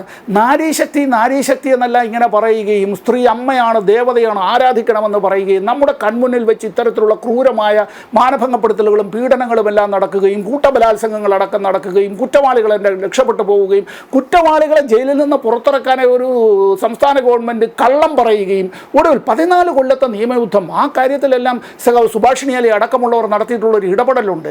ഒടുവിൽ സുപ്രീം കോടതി ഇടപെട്ടിട്ടാണല്ലോ ഇവരെല്ലാം തിരിച്ച് അകത്തേക്ക് ഈ പറയുന്നത് എല്ലാവരെയും ജയിലിലേക്ക് തിരിച്ച് അവരെ അത്തരത്തിൽ എല്ലാം തിരിച്ച് കൊണ്ടുവരുന്നത്. ഇവിടെയൊക്കെ ഇത്തരം കാര്യങ്ങളിൽ ഇന്ത്യയിലൊരു പ്രധാനപ്പെട്ട രാഷ്ട്രീയ കക്ഷി, ഇന്ത്യയിൽ അധികാരത്തിലുള്ള രാഷ്ട്രീയ കക്ഷി ഇക്കാര്യത്തിൽ എടുക്കേണ്ടുന്ന നിലപാട് എടുത്തില്ല എന്നുള്ളത് അക്ഷന്തവ്യമായ അപരാധമാണ്. ഇത്തരം കാര്യങ്ങളെക്കുറിച്ചെല്ലാം ചോദിക്കുമ്പോഴത്തേക്ക് ജനങ്ങളുടെ വിശ്വാസം എന്നത് ചർച്ച ചെയ്യപ്പെടേണ്ട കാര്യം തന്നെയാണ്. ശ്രീ ബിജു നായർ, താങ്കൾക്ക് മറുപടി പറയേണ്ട ഒട്ടേറെ പോയിന്റുകൾ CPIഎമ്മിൻ്റെ പ്രതിനിധി മുന്നോട്ട് വെച്ചിട്ടുണ്ട്. ലോക്സഭാ സെക്രട്ടറി ജനറൽ അടക്കമുള്ളവർക്ക് ഇക്കാര്യത്തിൽ ഒരു അറിയിപ്പ് ഉണ്ടായിരുന്നു എന്നതടക്കം ഞാൻ അങ്ങയിലേക്ക് എത്താം. ഇപ്പോൾ ശ്രീ M ജയചന്ദ്രനിലേക്ക് പോവുകയാണ്. ശ്രീ M ജയചന്ദ്രൻ, ഇപ്പോൾ ഒരു പ്രജ്വൽ രേവണ്ണയുടെ കാര്യം മാത്രമല്ല, ഇപ്പോൾ നോക്കൂ, പശ്ചിമ ബംഗാൾ ഗവർണർ അത് പ്രധാനമന്ത്രിയുടെ അല്ലെങ്കിൽ BJPയുടെ മോദിയുടെയൊക്കെ ഒരു പ്രതിപുരുഷനാണ് എന്നാണല്ലോ ഈ ഗവർണർമാരെയൊക്കെ പൊതുവെ വിശേഷിപ്പിക്കുന്നത്. അവിടെ നോക്കൂ, രാജ്ഭവനിൽ ഒരു സ്ത്രീയെ, ഒരു താൽക്കാലിക ജീവനക്കാരിയെ സ്ഥിരപ്പെടുത്താമെന്ന് പറഞ്ഞ് ഈ ലൈംഗികമായി പീഡിപ്പിക്കാൻ ശ്രമിച്ചു എന്നതാണ് CV ആനന്ദബോസ്, മലയാളിയായ CV ആനന്ദബോസിനെതിരെ ഉയർന്നിരിക്കുന്ന ഒരു പരാതി. അവിടെ പശ്ചിമ ബംഗാൾ സർക്കാർ അദ്ദേഹത്തിനെതിരെ നിയമ നടപടിയുമായി മുന്നോട്ട് പോകാൻ ഒരുങ്ങുന്നു. അവിടെ പോലീസിനെ, വെസ്റ്റ് ബംഗാൾ പോലീസിനെ പൂർണ്ണമായും രാജ്ഭവൻ്റെ പുറത്ത് നിർത്തിക്കൊണ്ട് അകത്തേക്ക് കടക്കാൻ അനുവദിക്കാത്തൊരു സാഹചര്യമുണ്ട്. അദ്ദേഹം പറയുന്ന ചില പരിരക്ഷകളൊക്കെ ഉണ്ട്. അത് രണ്ടാമത് വരുന്ന കാര്യം.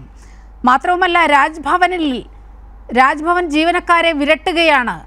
ഈ അന്വേഷണവുമായി ഒരു തരത്തിലും രാജ്ഭവനിലെ ജീവനക്കാർ സഹകരിക്കുന്നത് എന്നടക്കം അങ്ങനെ വിരട്ടിക്കൊണ്ട് CV ആനന്ദബോസ് പലായനം ചെയ്തിരിക്കുകയാണ് കേരളത്തിലേക്ക്. ഇതൊക്കെ എവിടെ ചെന്നാണ്, ഈ നാട് എങ്ങോട്ടാണ് പോകുന്നത്?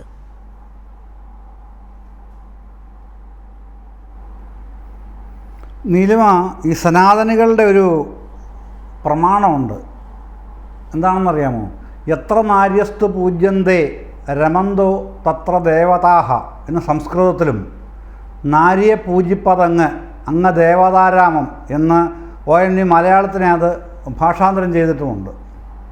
അത് സനാതനികളുടെ പ്രമാണമാണ്. അവരാണ് ഇതിൻ്റെയൊക്കെ ഇപ്പോൾ പ്രയോക്താക്കളായിട്ട് രാജ്യമെങ്ങും വിലസുന്നത്. ഇത് ഒരു CV ആനന്ദബോസിലോ ഒരു പ്രജ്വലിലോ ഒന്നും ഒതുങ്ങുന്നതല്ലല്ലോ. പിന്നെ ഈ സാക്ഷി മാലിക് പറഞ്ഞ കാര്യം ഇത് ഏതെങ്കിലും സംസ്ഥാനങ്ങളിലോ ഇന്ത്യയിലാകെ തന്നെയോ മാത്രമല്ല, രാജ്യാന്തര തലത്തിൽ തന്നെ ഇന്ത്യയുടെ തല എത്രമാത്രം കുനിക്കേണ്ടി വന്നു, ഇന്ത്യക്കാരുടെ തല പാതാളത്തോളം കുനിപ്പിച്ച ഒരു അധികാരി വർഗമാണ് ദേശീയ സർക്കാരിനെ നയിക്കുന്നത് എന്നുള്ളതിൽ അതിൻ്റെ വക്താവായി ചർച്ചയിൽ വന്നിരിക്കുന്ന ആൾക്ക് പോലും നീലിമയുടെ ആരോപണമാണ്, കൈരളിയുടെ ആരോപണമാണ് ഇതൊക്കെ എന്നാണ് അദ്ദേഹം പറയുന്നത്. ഏത് രാജ്യത്താണ് നമ്മളൊക്കെ ജീവിക്കുന്നതെന്ന് തോന്നിപ്പോവും ഇദ്ദേഹത്തെ പോലുള്ളവരുടെ ഇത്തരം വർത്തമാനങ്ങൾ കേൾക്കുമ്പോൾ. 3000-ഓളം ടേപ്പുകൾ, പെൻഡ്രൈവുകൾ, 400-ഓളം സ്ത്രീകൾ, പ്രജ്വൽ രേവണ്ണ എന്ന ഒരു MP, ഇപ്പുറത്ത് സീനിയർ IAS ഓഫീസറായി റിട്ടയർ ചെയ്ത CV ആനന്ദബോസ് എന്ന മോദിയുടെ പെറ്റായിട്ടുള്ള ഗവർണർ, അദ്ദേഹം നീലിമ പറഞ്ഞതുപോലെ ഓടി കേരളത്തിലേക്ക് രക്ഷപ്പെട്ടിപ്പോൾ കൊല്ലത്തെത്തിയിട്ടുണ്ട്. അദ്ദേഹം പറയുന്നത് തന്നെ ആർക്കും സ്പർശിക്കാൻ പോലും കഴിയില്ല, ഇതൊന്നും തന്നെ ബാധിക്കുന്ന കാര്യവുമല്ല.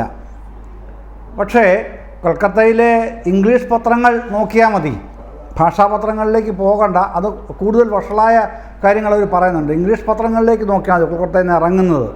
അതിൽ പറയുന്നുണ്ട് അവർ ഇദ്ദേഹത്തിൻ്റെ വിക്രിയകളെ പറ്റി. അപ്പോൾ ഈ 2 പ്രാവശ്യം കടന്നു പിടിച്ചിട്ടാണ് പറയുന്നത്, ഞാൻ പ്രമോഷൻ തരാം നിനക്ക്. ഏതാ ഈ സ്വന്തം സ്റ്റാഫിൽപ്പെട്ട കോൺട്രാക്റ്റ് ജീവനക്കാരിയോടാണ് നിനക്ക് ഞാൻ പ്രമോഷൻ തരാം എന്ന് പറയുന്നത്. എന്തിന്? ഇദ്ദേഹത്തിൻ്റെ ഇംഗിതത്തിന് നിന്ന് കൊടുത്താൽ മതി. എന്ത് പറയുന്നിടത്തോളം ഒരു സംസ്ഥാനത്തിൻ്റെ ഭരണഘടനാ തലവനായ CV ആനന്ദബോസ് എന്ന മലയാളി അധപ്പതിച്ചു എന്നുള്ള നിലയിലാണ് കാര്യങ്ങളെന്ന് എത്തി നിൽക്കുന്നത്. അത് തെറ്റാണ് എന്ന് തെളിയിക്കേണ്ടത് ആരാണ്? തെറ്റാണെന്ന് തെളിയിക്കേണ്ടത് അദ്ദേഹം. ആ സൗകര്യങ്ങളെല്ലാം തനിക്കെതിരെ എന്തൊക്കെയാണോ തെളിവുകൾ ഉന്നയിക്കപ്പെട്ടിരിക്കുന്നതിനെ പ്രതിരോധിക്കാനുള്ള മാർഗങ്ങൾ ഉണ്ടെങ്കിൽ അത് പോലീസ് അന്വേഷണത്തിന് വെള്ളിയാഴ്ച അവിടെ ചെന്നല്ലോ. വെള്ളിയാഴ്ച രാത്രി തന്നെ കത്ത് കൊടുക്കുന്നു. ശനിയാഴ്ച കഴിഞ്ഞു, ഇന്ന് ഞായറാഴ്ചയായി. അനുമതി കൊടുക്കാതെയാണ് ഗവർണർ ഇന്ന് അവിടെ സ്ഥലം വിട്ടത്, ബംഗാൾ വിട്ട് കേരളത്തിലെത്തിയത്. ആ CCTV ദൃശ്യങ്ങളാണ് പോലീസ് ആവശ്യപ്പെടുന്നത്. കൊടുക്കുന്നില്ല, കൊടുക്കാൻ കഴിയില്ല എന്ന് പറഞ്ഞ് പോലീസ് അകത്തേക്ക് കടക്കരുത് എന്ന് ഉത്തരവിട്ടിട്ടാണ് ഗവർണർ കേരളത്തിലേക്ക്, ബംഗാൾ ഗവർണർ പുറപ്പെട്ടതും കേരളത്തിലെത്തിയതും. ഇതിനേക്കാൾ ലജ്ജാകരമായി മലയാളിക്ക് എന്തുണ്ട്? ഇതിനെയൊക്കെ ന്യായീകരിക്കാനിരിക്കേണ്ട കാര്യമുണ്ടോ? പിന്നെ BJP സഹയാത്രികനാണെങ്കിലും BJP വക്താവാണെങ്കിലും ആരാണെങ്കിലും ഒരാൾ അതിനെയൊക്കെ നഖശിഖാന്തം എതിർക്കാൻ കഴിയണം. പ്രജ്വൽ രേവണ്ണയെ പോലുള്ള ആൻറ്റി സോഷ്യൽ എലമെൻസിനെ വെച്ച് പൊറപ്പിക്കരുത്. ഇപ്പോൾ നമ്മുടെ കോൺഗ്രസ് പ്രതിനിധി പിന്നെ പറഞ്ഞതുപോലെ ധാർമ്മിക ഉത്തരവാദിത്വമല്ല സർ, ധാർമ്മിക ഉത്തരവാദിത്വമല്ല പ്രധാനമന്ത്രിയുടെ, രാഷ്ട്രീയ ഉത്തരവാദിത്വമുണ്ട് അദ്ദേഹത്തിന്. അദ്ദേഹത്തിന് സഖ്യകക്ഷിയാണ് JDS എന്ന് പറയുന്നത് കർണാടകയിൽ. പ്രധാനമന്ത്രി ശ്രീ നരേന്ദ്രമോദിക്ക് രാഷ്ട്രീയ ഉത്തരവാദിത്വമുണ്ട്.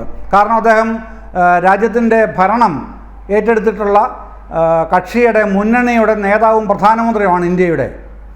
ആ വ്യക്തിയുടെ സഖ്യകക്ഷിയായ ഒരു വ്യക്തി, ഒരു MP നിന്നിട്ട് അത്തരൊരു പ്രവർത്തി നടത്തുമ്പോൾ പിന്നെ ശ്രീ സമ്പത്ത് പറഞ്ഞതുപോലെ അവരറിയാതെ, ആഭ്യന്തര മന്ത്രാലയം, വിദേശകാര്യ മന്ത്രാലയം ഇവരൊന്നും അറിയാതെ ഇത്തരം യാത്രകളൊന്നും നടക്കില്ല. നീലിമ, അത്തരം യാത്രകൾ നടത്തിയിട്ടുണ്ടെങ്കിൽ, ഇപ്പോൾ സുരക്ഷിതമായി വിദേശത്ത് ഒളിച്ചു കഴിയുന്നുണ്ടെങ്കിൽ അതിന് തണലേകിയത്, കുടപിടിച്ചു കൊടുത്തതൊക്കെയും യൂണിയൻ ഗവൺമെൻറ്റാണ്, അവരുടെ വിവിധ വകുപ്പുകളാണ്.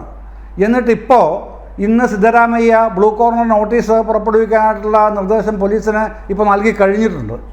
അതുവരെ എത്തി നിൽക്കുന്നു. ഇതിൽ കോൺഗ്രസ്സിന് പങ്കുണ്ടോ എന്ന് ചോദിച്ചാൽ പ്രത്യക്ഷത്തിൽ ഇപ്പോൾ പങ്കില്ല. ഏതായി സംരക്ഷിച്ചതിൽ പ്രത്യക്ഷത്തിൽ വന്നിട്ടില്ല. പക്ഷേ ചില കഥകളുണ്ട് കേട്ടോ. ചില പിന്നെ ഈ ബാർഗെയിനിങ്ങിൻ്റെ കഥകൾ, ചില കിക്ക് ബാക്കിൻ്റെ കഥകൾ ഒക്കെ ബംഗളൂരിൽ നിന്ന് വരുന്നുണ്ട്. അത് തുടർന്നുള്ള ദിവസങ്ങളിലായിരിക്കാം അതതിൻ്റെ ഒരു പൂർണ്ണതയിലേക്ക് എത്തുക എന്ന് ഞാൻ വിചാരിക്കുന്നു. ഏതായാലും കോൺഗ്രസിൻ്റെ കൈകൾ ഇക്കാര്യത്തിലത്ര ശുദ്ധമല്ല എന്നുള്ളതാണ് കോൺഗ്രസ് സുഹൃത്തുക്കൾ തന്നെ പലപ്പോഴും പലരും പറഞ്ഞിട്ടുള്ളത്. ഇതുമായി ബന്ധപ്പെട്ട സമീപകാല കഥകളിൽ പറയുന്നത്. ഇത്തരത്തിൽ കർണാടകയിലാണെങ്കിലും ബംഗാളിലാണെങ്കിലും ഇതുപോലുള്ള നാറ്റക്കഥകളുമായി നിൽക്കുമ്പോൾ ഇതിനേക്കാൾ, ഇന്ന് മെയ് 5 ആയിട്ടുള്ളൂ, ഒരു വർഷം മുമ്പ് മെയ് 3-നാണ് മണിപ്പൂരിൽ പ്രശ്നങ്ങൾ തുടങ്ങിയത്. അറിയുമല്ലോ, നമുക്കെല്ലാവർക്കും അറിയുന്നതാണ്, നമ്മൾ ഒരുപാട് ചർച്ച ചെയ്തതുമാണ്. എന്താണ് അവിടുത്തെ സഹോദരിമാരുടെ അവസ്ഥ? നഗ്നരാക്കി തെരുവിൽ കൂടെ നടത്തിയതിൻ്റെ ചരിത്രം മറന്നുപോയിട്ടില്ലല്ലോ ഇതുവരെ ആരും, മറക്കാനും കഴിയില്ലല്ലോ ഒരു കാലത്തും. അതാണ് അവിടെ നടന്നത്. ഗുസ്തി ഫെഡറേഷനുമായി ബന്ധപ്പെട്ട് ഞാൻ പറഞ്ഞതുപോലെ ദേശീയ തലത്തിൽ മാത്രമല്ല രാജ്യാന്തര തലത്തിൽ വരെ നമ്മളുടെ തല കുനിക്കേണ്ട ഗതികേടിലേക്ക് എത്തിച്ച ആ വ്യക്തിയുടെ, ബ്രിജ്ഭൂഷണിൻ്റെ മകന്, അയാൾക്കല്ലെങ്കിൽ അയാളുടെ മകൻ സീറ്റ് കൊടുത്തു, ഇല്ലെങ്കിൽ അയാൾ ലോക്സഭാ മണ്ഡലത്തിൻ്റെ പരിധിയിലുള്ള മറ്റ് പല പ്രദേശങ്ങളിലും അയാൾക്ക് ഇടപെടാൻ പറ്റും എന്ന് മാത്രമല്ല, ഏതാണ്ട് പിന്നെ പറഞ്ഞു കേട്ടത് 15-20 മണ്ഡലങ്ങളിൽ അയാൾക്ക് സർവ്വസ്വാധീനവുമുണ്ട്. അതെല്ലാം BJPക്കെതിരായി വരും എന്നുള്ള നിലയിലേക്ക് മാറി ചിന്തിക്കുന്ന സ്ഥിതി വന്നു. ഇത്തരത്തിലുള്ള ഒരുപാട് തിന്മകളെ കൊണ്ടു നടന്ന് തിന്മയുടെ ഈ ഉസ്താദുമാരായി വിലസുന്ന ഇത്തരക്കാരെ വെച്ചുകൊണ്ടാണ് നരേന്ദ്രമോദി സഞ്ചരിക്കുന്നത്. അദ്ദേഹത്തിൻ്റെ രാഷ്ട്രീയ വഴികൾ മുഴുവനും അത്തരക്കാരാൽ നിറയപ്പെട്ടിരിക്കുന്നു എന്നുള്ള ഗതികേടിലാണ് ഈ 18ാം ലോക്സഭയിലേക്കുള്ള തെരഞ്ഞെടുപ്പ് ഇപ്പോൾ നടക്കുന്നത്. ഇത് ജനങ്ങൾ കാണുകയാണ്. മറ്റന്നാൾ പിന്നെ ഇലക്ഷൻ ഉണ്ടല്ലോ കർണാടകയിൽ തന്നെ. BJPയുടെ സ്ട്രോങ് ഹോൾഡാണ് ഇനി നടക്കാനിരിക്കുന്ന 14 മണ്ഡലങ്ങളും എന്ന് പറയുന്നവരുണ്ട്. അതിൽ തന്നെ 2-3 സ്ഥലങ്ങളിൽ അവർക്ക് തിരിച്ചടി ഉണ്ടാകുമെന്ന് കാണുന്നവരുമുണ്ട്. പക്ഷേ ജനങ്ങളുടെ പിന്നെ ഈ പ്രജ്ഞയെ തന്നെയാണല്ലോ സഹോദരിമാരുടെ, അമ്മമാരുടെ, ഭാര്യമാരുടെ ഒക്കെ പിന്നെ അഭിമാനത്തിനാണല്ലോ, മാനത്തിനാണല്ലോ വില പറഞ്ഞിരിക്കുന്നത് ഒരു വലിയ രാഷ്ട്രീയ ഫാമിലിയുടെ മെമ്പറായിട്ടുള്ള പ്രജ്വൽ. അപ്പോൾ അത്തരക്കാരെ പേറുന്ന BJP, അവരെ ഇതുവരെ തള്ളിപ്പറയാൻ തയ്യാറാവാത്ത NDA എന്ന മുന്നണി, ആ മുന്നണിയെ എങ്ങനെ നിലയ്ക്ക് നിർത്തണം എന്നുള്ള പാഠം കർണാടകയിലെ ജനങ്ങൾ പഠിപ്പിച്ചു കൊടുക്കും എന്ന് തന്നെ വിചാരിക്കാം. ഒന്നാമത്തെ കാര്യം. രണ്ടാമത്തേത്, CV ആനന്ദബോസിനെ പോലുള്ള ആൾക്കാർ സ്വന്തം നിരപരാധിത്വം തെളിയിക്കുന്നതിന് പകരം പരസ്യമായി പറഞ്ഞു നടക്കുന്നത് എനിക്ക് തോന്നുന്നൊരു പ്രശ്നമല്ല എന്നുള്ള നിലയ്ക്കാണ്. അപ്പോൾ ആരാണ് കള്ളത്തരം കാണിച്ചു കഴിഞ്ഞിരിക്കുന്നതെന്ന് അദ്ദേഹം തന്നെ അദ്ദേഹത്തിൻ്റെ പ്രസ്താവനയോട് സ്വയം വെളിപ്പെടുത്തി കഴിഞ്ഞിരിക്കുകയാണ്. ഇത്തരക്കാരെയും വെച്ചുകൊണ്ടാണോ ഇനിയും പ്രസിഡന്റിൻ്റെ പ്രതിനിധിയായിട്ട്, ദ്രൗപദി മുർമുവിൻ്റെ പ്രതിനിധിയായി, ദ്രൗപദി മുർമു എന്ന വനിതയുടെ പ്രതിനിധിയായിട്ട് പിന്നെ ബംഗാൾ രാജ്ഭവനിൽ ഇത്തരക്കാരെ വെച്ചുകൊണ്ടാണോ ഇനിയും പോകുന്നത് എന്നുള്ള ചോദ്യം ബംഗാളിലെ ജനങ്ങൾ ഈ തെരഞ്ഞെടുപ്പിൽ അവിടെയും ചോദിക്കും എന്നുള്ള കാര്യത്തിൽ ഒരു തർക്കവുമില്ല. യെസ്, ശ്രീ ബിജു നായർ, ഒട്ടേറെ പ്രസക്തമായ കാര്യങ്ങളാണ് നിങ്ങളുടെ മുന്നിലേക്ക് വന്നിരിക്കുന്നത്, അതായത് BJPയുടെ മുന്നിലേക്ക് വന്നിരിക്കുന്നത്. കർണാടകയിലെ 14 മണ്ഡലങ്ങളിലേക്ക് മറ്റന്നാൾ വോട്ടെടുപ്പ് നടക്കാൻ പോവുകയാണ്. BJPയുടെ വലിയ ശക്തി കേന്ദ്രങ്ങൾ എന്ന് അറിയപ്പെടുന്ന മണ്ഡലങ്ങളാണ് ഇതെല്ലാം എന്ന് നമുക്ക് മനസ്സിലാക്കാൻ കഴിയും. അവിടെ ഒരു 28 സീറ്റും നിങ്ങൾ നേടും എന്നതൊക്കെയാണ് നിങ്ങളുടെ ഒരു പ്രതീക്ഷ എന്ന് പറയുന്നത്. പക്ഷേ ഈ പ്രതീക്ഷയ്ക്കെല്ലാം ഭംഗം വരുന്ന രീതിയിലാണ് അവിടെ ഈ 14 മണ്ഡലങ്ങളിലെ ജനവിധി ഉണ്ടാകാൻ പോകുന്നതെന്നാണ് അവിടെ നിന്നുള്ള ചില റിപ്പോർട്ടുകളൊക്കെ സൂചിപ്പിക്കുന്നത്. ഇത്രയധികം സ്ത്രീകളെ റേപ്പ് ചെയ്ത ഒരു ആളെ പ്രതിനിധീകരിക്കുന്ന ആളുകളെ എങ്ങനെയാണ് മണ്ഡലത്തിലുള്ള സ്ത്രീകൾക്കും അതുപോലെ അമ്മമാർക്കുമൊക്കെ ഉൾക്കൊള്ളാൻ കഴിയുക? ആ ഒരു തത്വശാസ്ത്രത്തെ എങ്ങനെയാണ് അംഗീകരിക്കാൻ കഴിയുക എന്നത് വലിയ ചോദ്യമാണ്. അതിപ്പോൾ ഇങ്ങനൊരു വളരെ ദൗർഭാഗ്യകരമായ ഒരു സംഭവം നടന്നതിൻ്റെ ചർച്ചയിൽ അതിൻ്റെ പേരിൽ നമ്മൾ സീറ്റുകൾ കൗണ്ട് ചെയ്തെടുക്കാൻ നോക്കുകയാണ്. ആർക്കിത് കാരണം എത്ര സീറ്റ് കുറയും എന്നൊക്കെയുള്ള രീതിയിൽ ഇത്തരത്തിലുള്ള രാഷ്ട്രീയ ചർച്ചയാണോ ഇവിടെ വേണ്ടത് എന്നാണ് എനിക്ക് ചോദിക്കാനുള്ളത്. ഇപ്പൊ തന്നെ ഇവിടെ മാധ്യമ പ്രവർത്തകനായി ഞാൻ പറയട്ടെ, എനിക്ക് പറയാനുള്ളത് പറയട്ടെ. താങ്കളുടെ ചോദ്യങ്ങളെല്ലാം വ്യക്തമാണ്. മാധ്യമപ്രവർത്തകനായ ജയചന്ദ്രൻ സാർ അദ്ദേഹം പറയുകയാണ്, ഇതുവരെ നമ്മൾ സംസാരിച്ചുകൊണ്ടിരുന്നത് BJPയുടെ ഭാഗത്ത് എന്തോ വലിയ വലിയ തെറ്റുകളുണ്ടായി എന്നൊക്കെയാണ് ഇവിടെ നമ്മൾ പറഞ്ഞുകൊണ്ടിരുന്നതെങ്കിൽ അദ്ദേഹം അത് ഒരു പടി കടത്തിക്കൊണ്ട് സനാതനികൾ ഇങ്ങനെയാണ് എന്നൊക്കെ പറഞ്ഞു വയ്ക്കുവാൻ ശ്രമിക്കുകയാണ്. പക്ഷേ അദ്ദേഹം എന്തൊക്കെയോ പറഞ്ഞു വന്നെങ്കിലും അതൊന്നും ഒട്ടും വ്യക്തമായില്ല. എങ്ങനെയാണ് സനാതനികളെ നമുക്ക് ഇതിലേക്ക് വലിച്ചിഴക്കാൻ പറ്റുന്നത് എന്ന് അദ്ദേഹം അദ്ദേഹത്തിന്റെ അടുത്ത അവസരത്തിൽ പറയട്ടെ. ഞാൻ എനിക്ക് പറയുവാനുള്ളത് പറയട്ടെ.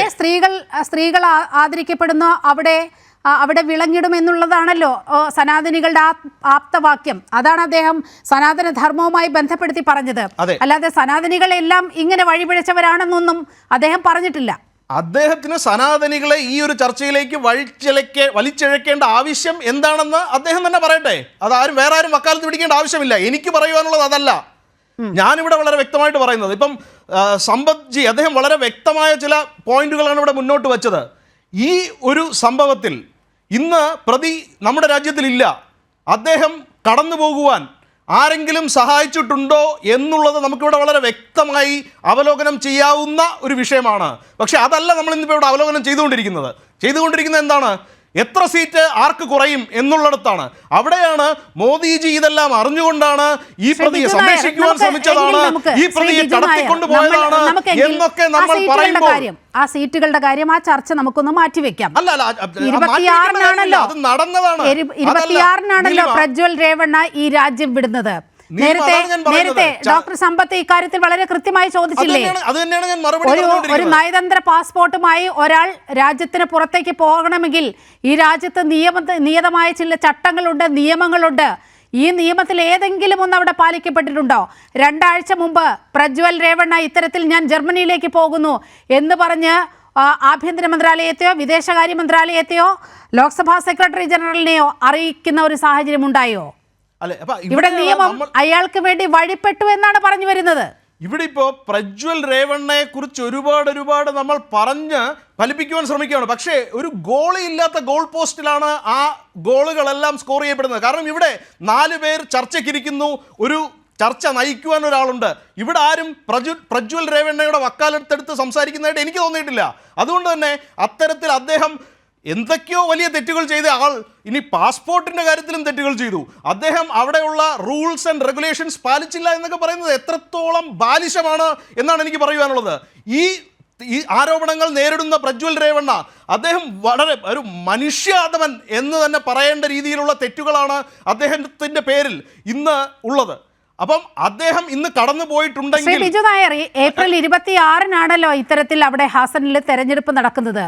ആ വോട്ടെടുപ്പ് അവസാനിക്കുന്നതിന് മുമ്പേ ഇയാൾ രാജ്യം വിട്ടു എങ്കിൽ സ്വാഭാവികമായ ഒരു സ്ഥാനാർത്ഥി അവിടുത്തെ മത്സരമെല്ലാം കഴിഞ്ഞ് പിന്നീടല്ലേ വേറൊരു യാത്രയെക്കുറിച്ച് പോലും ചിന്തിക്കുകയുള്ളൂ. അറ്റ്ലീസ്റ്റ് പിറ്റേ ദിവസമെങ്കിലും അല്ലേ ചിന്തിക്കുകയുള്ളൂ. അത് തൊട്ടടുത്ത ആ സമയം തന്നെ പോവുകയാണ്.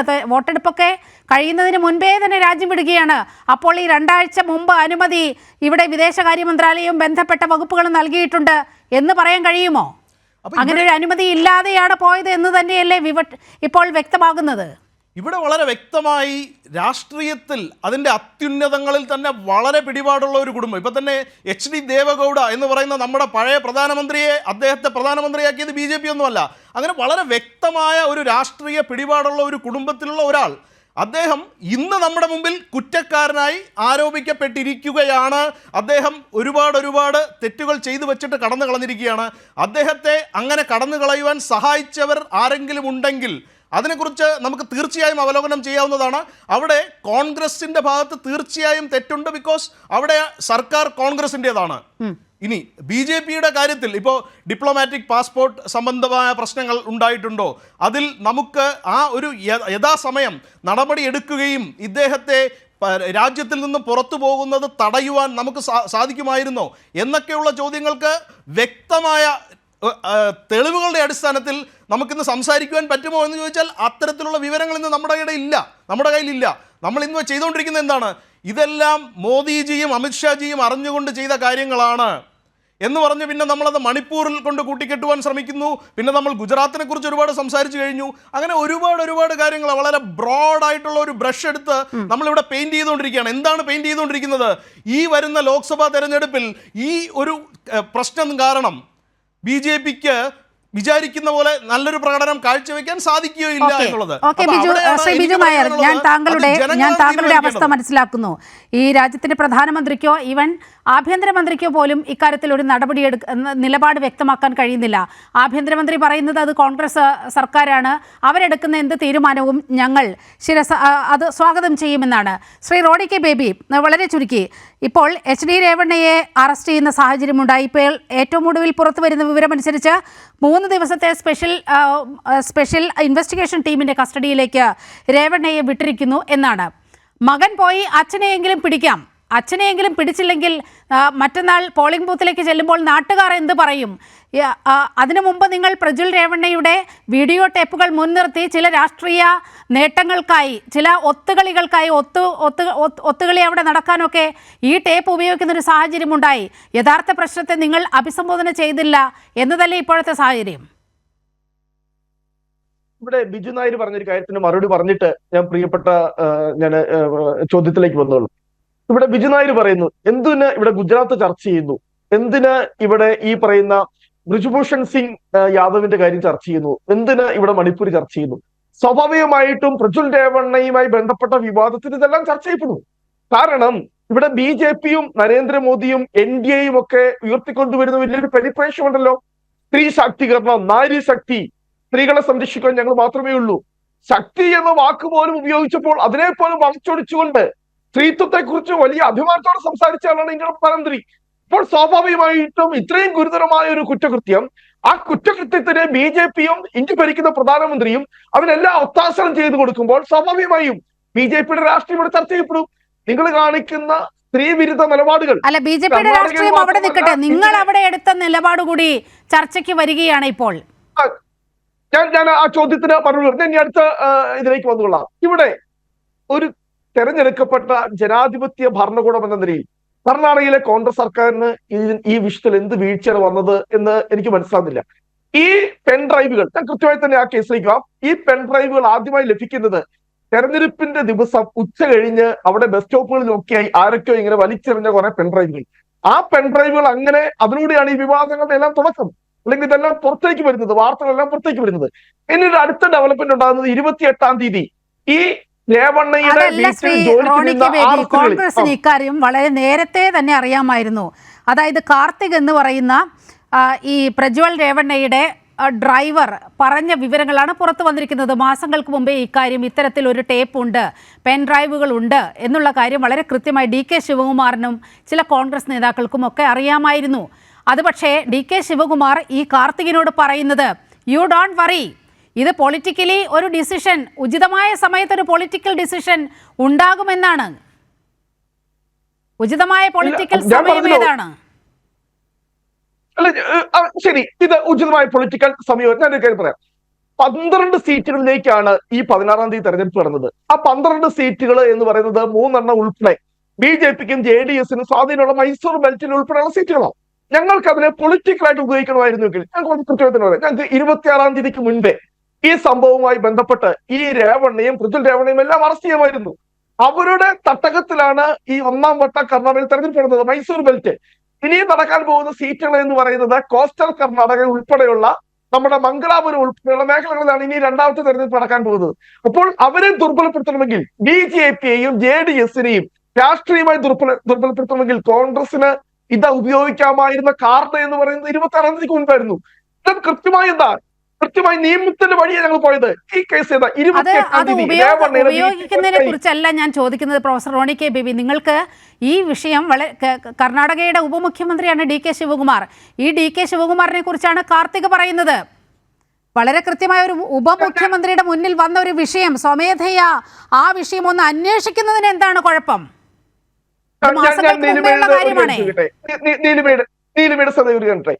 ഒരു പരാതിയുമില്ലാതെ ഞങ്ങൾ ഈ പൃഥ്വി രേവണ്ണയോ അറസ്റ്റ് ചെയ്താൽ സ്വാഭാവികമായിട്ട് അവരെന്ത് ചെയ്യും? ഉടനെ കോടതി സമ്പത്ത് ഈ രാജ്യത്ത് ഓരോ കേസും എടുക്കുന്ന അഭിഭാഷകൻ കൂടിയാണ്. ഒരു പരാതിയുടെ അടിസ്ഥാനത്തിലാണോ പലപ്പോഴും കേസുകൾ ഉണ്ടാവുന്നത്? ചില വിവരങ്ങളുടെ അടിസ്ഥാനത്തിൽ പോലീസ് സ്വമേധയാ കേസെടുക്കുന്ന സാഹചര്യമൊക്കെ നിലവിലുള്ള ഒരു രാജ്യമല്ലേ നമ്മുടേത്?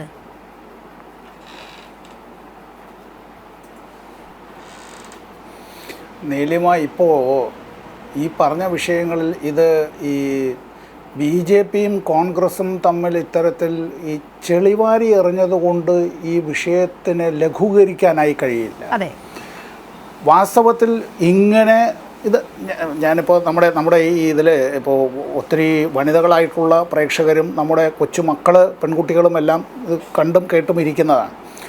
തുറന്ന് ഞാനൊരു അഭിഭാഷകൻ എന്നുള്ള നിലയിൽ കോടതി മുറിയിൽ എടുക്കുന്നതായിട്ടുള്ളതോ അല്ലെങ്കിൽ പോലീസ് രേഖകളിൽ എഴുതപ്പെടുന്നതായിട്ടുള്ള കാര്യങ്ങളോ ഇപ്പോൾ ഇവിടെ അതുപോലെ തന്നെ തുറന്ന് പൊളിച്ചു പറയാൻ ബുദ്ധിമുട്ടുണ്ട് നമ്മുടെ ഒരു മീഡിയയിലെ ഒരു ചർച്ചയിൽ. സ്ത്രീ പീഡനം എന്ന് ചുരുക്കി പറയാം. അതിലല്ല നിൽക്കുന്നത്. അത് വല്ലാത്ത അതിൻ്റേതായിട്ടുള്ള മാനങ്ങൾ എന്നുള്ളത് വളരെ ഭീകരമാണ്. നമ്മൾ ഈ കേട്ടിടത്തോളം അറിഞ്ഞിടത്തോളം ഉള്ള കാര്യങ്ങൾ വളരെ ഭീകരമാണ്. ഇത് ഈ രാഷ്ട്രീയമായി കൈകാര്യം ചെയ്യേണ്ടുന്നതായിട്ടുള്ളൊരു വിഷയത്തെയായി ഞാനിത് കുറച്ച് കാണാൻ ആഗ്രഹിക്കുന്നില്ല. കർണാടകത്തിലെ ഗവൺമെൻറ്റിൻ്റെ തലപ്പത്തുള്ളവർ ഇക്കാര്യത്തിൽ അടിയന്തരമായ ഇടപെടൽ നടത്തിയിട്ടുണ്ടോ ഇല്ലയോ എന്നൊക്കെയുള്ളത് ചർച്ച ചെയ്യപ്പെടേണ്ടുന്ന വിഷയമാണ്. പക്ഷേ അതുകൊണ്ട് BJPക്ക് ഈ പറഞ്ഞത് ഒരു ന്യായമായിട്ടൊന്നും അവർ കാണേണ്ടതായിട്ടില്ല. എന്തുകൊണ്ടാണ്? ഇതുപോലുള്ള ചർച്ചകളിൽ തന്നെ കഴിഞ്ഞ ദിവസം ഞാൻ പങ്കെടുത്തപ്പോൾ BJPയുടെ വക്താവ് പറഞ്ഞത് ഞങ്ങളുടെ പാർട്ടിയല്ല, ഞങ്ങൾ അറിഞ്ഞിട്ടില്ല ഇത്തരം കാര്യത്തിൻ്റെ ഒരു സഖ്യകക്ഷി മാത്രമാണ്, അവർക്കാരെ വേണമെങ്കിലും സ്ഥാനാർത്ഥിയാക്കാം, സഖ്യകക്ഷിയുടെ സ്ഥാനാർത്ഥിക്ക് വോട്ട് അഭ്യർത്ഥിച്ചുകൊണ്ട് ഞങ്ങളുടെ നേതാക്കൾക്ക് വന്നു. ഞങ്ങളുടെ നേതാക്കൾക്ക് എന്ന് പറയുമ്പോൾ വന്നതാര് എന്നുള്ളത് മറ്റൊരു കാര്യത്തിൻ്റെ ഇതുണ്ട്. ഇനി ഇത്തരം കാര്യത്തിൻ്റെ പറയുമ്പോൾ എന്താണെന്ന് പറഞ്ഞാൽ ഇവിടെ ഇപ്പോൾ ബിജു പറയുന്നത് എന്താണ്? ബിജു പറയുന്നത് ദേവഗൗഡയെ പ്രധാനമന്ത്രിയാക്കിയത് ഞങ്ങളല്ല എന്നുള്ളത്. അപ്പോൾ അതിൻ്റെ വേറൊരു ന്യായമുണ്ട്. എന്താണെന്നറിയാം നീലിമ, നീയല്ലെങ്കിൽ നിൻ്റെ അപ്പൻ പണ്ട് ഈ വെള്ളം കലക്കിയെന്ന് പണ്ട് ചെന്നായ പറഞ്ഞതുപോലുള്ള കാര്യമാണ്. ഇതൊന്നും തന്നെ ഞങ്ങളെ ബാധിക്കുന്നതല്ല, ഞങ്ങളിതൊന്നുമേ ചെയ്തില്ല എന്നുള്ളതിൻ്റെ ആണ്. ഇപ്പോൾ ഇത് പറയുമ്പോൾ തന്നെ ഒരു കാര്യം, ഈ പശ്ചിമ ബംഗാളിലെ ഗവർണറുമായി ബന്ധപ്പെട്ട ചില വിഷയങ്ങളെ സംബന്ധിച്ചുള്ളത് വല്ലാതെ നമ്മളെ ഈ നാണം കെടുത്തുന്ന നിലയിലേക്ക് വരികയാണ്. മലയാളികളെ നാണം കെടുത്തുന്ന നിലയിലേക്കാണ് എന്ന് മാത്രമല്ല, ഇപ്പോൾ കൊല്ലത്തിനെ കൊണ്ടുവന്നിട്ട് നാണം കെടുത്തുന്നത് എന്തിനാ? ഈ പറയുന്ന ഈ അഭയകേന്ദ്രമായി കേരളത്തിലേക്ക്, അഭയകേന്ദ്രമായി സ്വന്തം നാട്ടിലേക്ക്, ഇതെല്ലാം അവിടെ അത്തരത്തിലുള്ള കാര്യത്തെ ഞാനത് ചോദിക്കട്ടെ, പരാതി നൽകിയല്ലോ, പറഞ്ഞു കേട്ടതല്ലല്ലോ. ഞാൻ സുപ്രീം കോടതിയുടെ ചീഫ് ജസ്റ്റിസിൻ്റെ കാര്യത്തിലും പറഞ്ഞു, ഒരു വനിതയാണ് നൽകിയത്. അത്തരത്തിലൊരു വനിത പരാതി നൽകിയാൽ ഈ പരാതിയുമായി ബന്ധപ്പെട്ട കാര്യത്തിൻ്റെ അന്വേഷണം നടത്തുന്നതിന് അദ്ദേഹം ഇന്ന് പറഞ്ഞതായി മാധ്യമങ്ങളിൽ വന്നതായിട്ടുള്ളൊരു കാര്യം എന്നത് ഭരണഘടനാപരമായി തനിക്ക് ചില ഇമ്മ്യൂണിറ്റികൾ ഉണ്ട് എന്നാണ് അദ്ദേഹം പറഞ്ഞതായി വരുന്നത്. ഭരണഘടനാപരമായി തനിക്ക് ഇമ്മ്യൂണിറ്റി ഉണ്ട്, താൻ ഇതിനൊന്നിനും ബാധകമല്ല എന്നുള്ള കാര്യത്തെ സംബന്ധിച്ച് അദ്ദേഹം പറയുമ്പോൾ അത് ഇന്ത്യയുടെ ഭരണഘടനയുടെ ചില കാര്യങ്ങളൊക്കെ എടുത്തിട്ടൊക്കെയാണ് അദ്ദേഹം പറയുന്നത്. ഒരു 2 മാസത്തിന് മുമ്പ് അദ്ദേഹം കേരളത്തിൽ വന്ന സമയത്ത് കേരളത്തിലൊരു ഒരു സമ്മേളനത്തിൽ അദ്ദേഹം പറയുകയുണ്ടായി, ഇന്ത്യയുടെ രാഷ്ട്രപതിക്കുള്ളതിനേക്കാൾ കൂടുതൽ അധികാരങ്ങളും അവകാശങ്ങളുമാണ് ഗവർണർമാരായ ഞങ്ങൾക്കുള്ളത് എന്ന് പറയുകയുണ്ടായി. അത് ഇന്ത്യൻ ഭരണഘടനയെക്കുറിച്ച് തന്നെയുള്ള അദ്ദേഹത്തിൻ്റെ ഒന്നുകിൽ അജ്ഞതയോ അതല്ലെങ്കിൽ ഈ അധികാരം തലയ്ക്ക് പിടിക്കുമ്പോൾ ഉണ്ടാകുന്ന മത്തിൻ്റെ ഭാഗമായി വരുന്നതോ ആയിക്കൂടാതെയില്ല. ഇദ്ദേഹം ഇന്നിപ്പോൾ പറഞ്ഞിട്ടുള്ളത് ഈ ഗവർണർമാരുടെ അധികാരങ്ങളുമായി ബന്ധപ്പെട്ട കാര്യത്തിൽ ഇവിടെ ഈ രാജ്ഭവനിലെ ജീവനക്കാർക്കെല്ലാം ഇമ്മ്യൂണിറ്റി ഉണ്ടോ നീലിമ? ഗവർണറുടെ കീഴിലുള്ള ഈ പ്രൈവറ്റ് സെക്രട്ടറി ഉൾപ്പെടെയുള്ള അല്ല ഉപദേശകൻ ഉൾപ്പെടെയുള്ള അല്ല ക്ലർക്കും സ്റ്റാഫ് കേരളത്തിലേക്ക് ഓടി വന്നത്. ശ്രീ ബിജു നായരിലേക്ക് പോവുകയാണ്. ബിജു നായർ, താങ്കൾ ചോദിച്ചു ഇവിടെ മണിപ്പൂരുമായൊക്കെ എന്തിനാണ് കൂട്ടിക്കെട്ടുന്നത് എന്നുള്ള ചോദ്യം ചോദിച്ചു. ഇവിടെ ചർച്ച ചെയ്യുന്ന വിഷയം എന്ന് പറയുന്നത് ഇതാണോ നാരീശക്തി എന്നുള്ളതാണ്. അപ്പോൾ സമഗ്രമായി ഈ പ്രജ്വൽ രേവണ്ണ മാത്രമല്ല മറ്റു വിഷയങ്ങളും നമുക്ക് എടുത്തു പോകേണ്ടി വരും. ഇപ്പോൾ ഈ മൂന്നാം ഘട്ടത്തിലേക്ക് കടക്കുമ്പോൾ വലിയൊരു പ്രതിരോധത്തിലാണ് BJP എന്നത് വളരെ കൃത്യമായി പറയേണ്ടതുണ്ട്. ഒന്ന്, പ്രജ്വൽ രേവണ്ണയുടെ കേസ്. രണ്ട്, CV ആനന്ദബോസിൻ്റെ കാര്യം. ബ്രിജ്ഭൂഷൻ്റെ കാര്യം ചർച്ചയാവുകയാണ്. മറ്റൊന്ന്, മണിപ്പൂരിൽ നിങ്ങൾ പ്രധാനമന്ത്രിയടക്കം അനുവർത്തിച്ച വലിയ മൗനം. ഇതേക്കുറിച്ചൊക്കെ കൂടി രാജ്യം ചർച്ച ചെയ്യുകയാണ്. അതുകൊണ്ടാണ് ഈ നാരീശക്തി എന്നതിൽ ഇതെല്ലാം കടന്നു വരുന്നത് ഇത്തരത്തിലുള്ള ചില ഘടകങ്ങൾ ഉള്ളതുകൊണ്ടാണ്. ഈ CV ആനന്ദബോസ് ചെയ്തത് ശരിയാണെന്ന് അഭിപ്രായമുണ്ടോ അങ്ങേക്ക്? അല്ല, ഇവിടെ ഇപ്പോൾ എന്തുകൊണ്ടാണ് അത് ചർച്ചയ്ക്ക് എടുക്കുന്നത് എന്ന് ചോദിച്ചാൽ ഇത് തമ്മിൽ കണക്ഷൻസ് ഒന്നും ഉള്ളത് കൊണ്ടല്ല. ഇങ്ങനെ കണക്ഷൻസ് ഉണ്ട് എന്ന് നമുക്ക് പറഞ്ഞ് ഫലിപ്പിക്കുവാൻ സാധിക്കുകയാണെങ്കിൽ അതിൽ രാഷ്ട്രീയപരമായ ഉദ്ദേശ ലക്ഷ്യങ്ങളുണ്ട്, നേട്ടങ്ങളുണ്ട് എന്നുള്ളതുകൊണ്ട് മാത്രമാണ് ഇത് കാണുന്നവർക്കെല്ലാം മനസ്സിലാവുന്നതേ ഉള്ളൂ. ഇനി ബംഗാൾ ഗവർണറുടെ കാര്യം പറയുകയാണെങ്കിൽ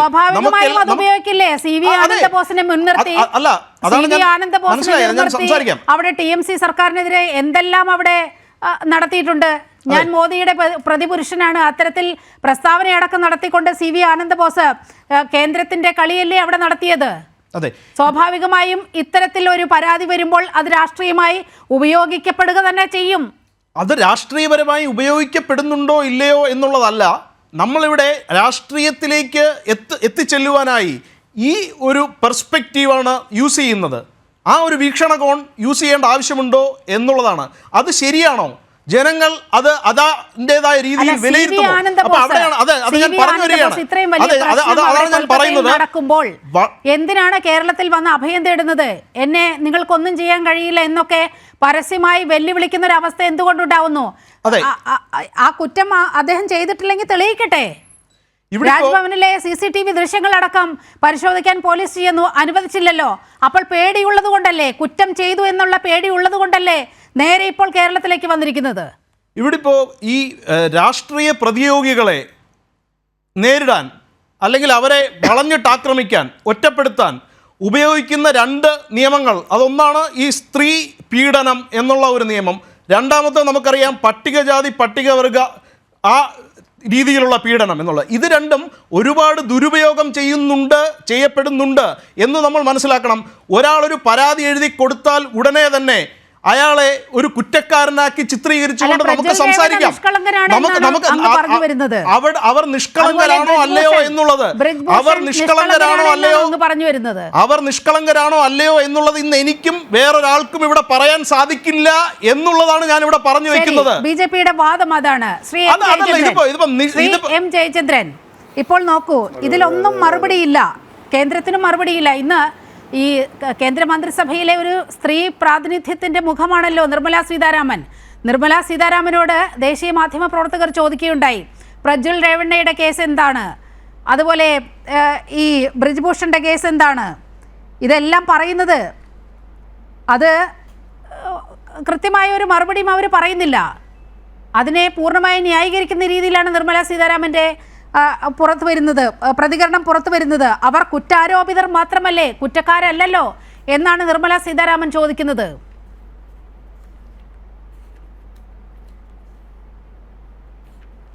ഇത് എല്ലാവർക്കും ബാധകമാണോ? അതോടെ പറയണം. നിർമ്മലാ സീതാരാമൻ തന്നെ ഇപ്പോൾ നമ്മുടെ ഈ ചർച്ചയിലുള്ള പാനലിസ്റ്റുകളിൽപ്പെട്ട BJP സഹയാത്രികനല്ല അതിനകത്ത് പറയേണ്ടത്. നിർമ്മലാ സീതാരാമനെ പോലെ ഭരണഘടനാ പദവിയിലിരിക്കുന്ന ആൾക്കാർ തന്നെ അത് പറയണം. പക്ഷെ അത് പറയില്ല. അവർക്ക് വേണ്ടത് BJP എന്നുള്ളത് വിമർശനാതീതമായ രാഷ്ട്രീയ കക്ഷിയാണ് എന്ന വലിയ ഒരു തെറ്റിദ്ധാരണ ആണല്ലോ എപ്പോഴും പരത്തിക്കൊണ്ടിരിക്കുന്നത്. പക്ഷെ അതത്ര കണ്ട് പോകുന്നില്ല എന്നുള്ളത് കൊണ്ടാണ് മറ്റ് പലതും അവർക്ക് ഈ പറഞ്ഞ പലതും ഇപ്പോൾ ശ്രദ്ധിച്ചിട്ടുണ്ടോ നീലിമ? ഒരുപക്ഷെ സമ്പത്ത് ശ്രദ്ധിച്ചിട്ടുണ്ടാവും. 400 പാർ ഇപ്പോൾ പറയുന്നില്ല. ഏതാ 400-400-ലേറെ എന്നുള്ളത് ഇപ്പോൾ പറയുന്നില്ല. എന്താ കാര്യമെന്നറിയാമോ? അത് അയോധ്യയിൽ ബന്ധപ്പെട്ടൊരു വിഷയത്തിലാണ് ഉണ്ടായത്. ഫൈസാബാദുമായിട്ട് ബന്ധപ്പെട്ടൊരു വിഷയത്തിൽ അവിടുത്തെ ഇപ്പോൾ സിറ്റിംഗ് MP ആയിട്ടുള്ള ലല്ലു സിംഗ്, 2014 ലല്ലു ആണ് അവിടുത്തെ MP. പിന്നെ ഒരു മീറ്റിങ്ങിൽ പറയുകയാണ് അയാൾ, പിന്നെ നമുക്ക് 400-ലേറെ വേണം ഇത്തവണ മോദിജിക്ക് ശക്തി, എന്നാലേ നമുക്ക് ഭരണഘടന മാറ്റാൻ കഴിയൂ എന്ന് പറയുന്നു. ഇത് കേട്ട് ഭയചകിതരാവുകയാണ് പിന്നെ SC/ST വിഭാഗങ്ങളും OBC-കാരും ഒക്കെ ഉൾപ്പെടെയുള്ളവർ.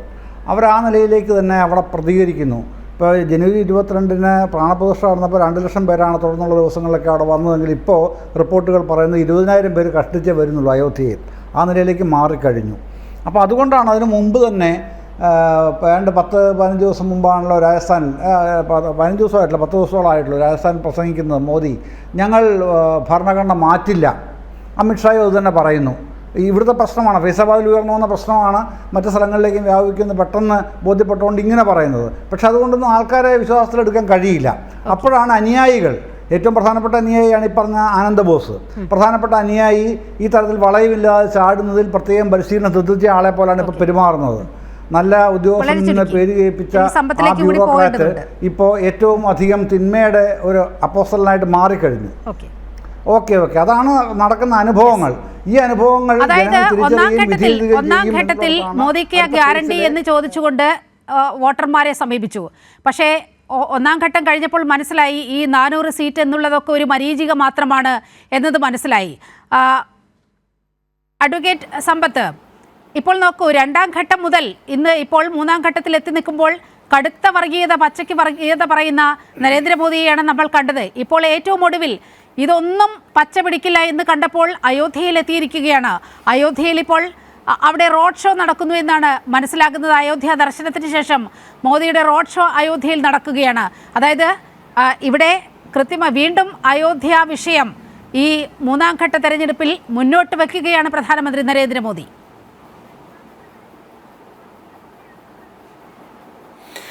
വാസ്തവത്തിൽ ഇവിടെ ഇന്ന് ഇന്ത്യയുടെ പ്രധാനമന്ത്രി നഗ്നമായ തെരഞ്ഞെടുപ്പ് പെരുമാറ്റച്ചട്ടങ്ങളുടെ ലംഘനമാണ് നടത്തിക്കൊണ്ടിരിക്കുന്നത്. ഇവിടെ ജാതി പറഞ്ഞ് അല്ലെങ്കിൽ മതം പറഞ്ഞ് സമുദായം പറഞ്ഞ് അത്തരത്തിൽ വർഗീയമായ വികാരങ്ങൾ ആളിക്കത്തിച്ചുകൊണ്ട് അത്തരത്തിൽ വോട്ട് അഭ്യർത്ഥിക്കുന്നത് അത് തെറ്റാണ്. ജനപ്രാതിനിധ്യ നിയമം അനുസരിച്ച് അത് തെറ്റാണ്, കുറ്റകരമാണ്. ഇന്ത്യൻ ശിക്ഷാ നിയമം അനുസരിച്ചും അത് കുറ്റകരമാണ്. ഇവിടെ മുമ്പ് ഇദ്ദേഹത്തിൻ്റെ വളരെ അടുത്ത ചങ്ങാതി ട്രംപ് യുണൈറ്റഡ് സ്റ്റേറ്റ്സിലെ പ്രസിഡന്റ് തെരഞ്ഞെടുപ്പിൽ തൻ്റെ എതിരാളികളായിട്ടുള്ളവരെ, അന്ന് ജോ ബൈഡനെയെല്ലാം അന്ന് കമലാ ഹാരിസിനെയെല്ലാം വിശേഷിപ്പിച്ചത് ഇവരെല്ലാം ഈ കമ്മ്യൂണിസ്റ്റുകളാണ് എന്നൊക്കെ പറഞ്ഞിട്ടും അവർക്കെതിരായി പറഞ്ഞ കാര്യങ്ങൾ നുഴഞ്ഞുകയറ്റക്കാരെ അവർ സഹായിക്കുന്നതൊന്നും അമേരിക്കയുടെ നാശമാണ് എന്നെല്ലാം പറഞ്ഞിട്ട് തെരഞ്ഞെടുപ്പിൽ ട്രംപ് പരാജയപ്പെട്ട ട്രംപ് പിന്നെ ചെയ്തത് എന്താണെന്ന് പറഞ്ഞാൽ തൻ്റെ അനുയായികളെല്ലാം അപ്പോൾ തന്നെ വിളിച്ച് ക്യാപിറ്റോളിലേക്ക് വരാനും ഇവിടെയെല്ലാം അക്രമങ്ങൾ അഴിച്ചുവിടുന്നതിനും വേണ്ടി അന്നത്തെ പ്രസിഡന്റ് സ്ഥാനത്ത് നിന്ന് നിഷ്കാസിതനാകുന്ന വേളയിൽ അദ്ദേഹം അടക്കവും തീരുമാനിച്ചു. ഇവിടെ ഇപ്പോൾ എന്താണെന്ന് പറഞ്ഞാൽ നമ്മൾ ഈ ചർച്ച ചെയ്യുന്ന ഈ വിഷയം വളരെ പ്രധാനപ്പെട്ട ഒരു വിഷയത്തെ ലഘൂകരിക്കാനും ഇതിനെയെല്ലാം ഇത്തരത്തിൽ കൊണ്ട് ഈ വേറെ പലതിൻ്റെ പിന്നിലേക്ക് ഒളിക്കുന്നതിന് ഇതൊരു ഒളിച്ചോട്ടമാണ്.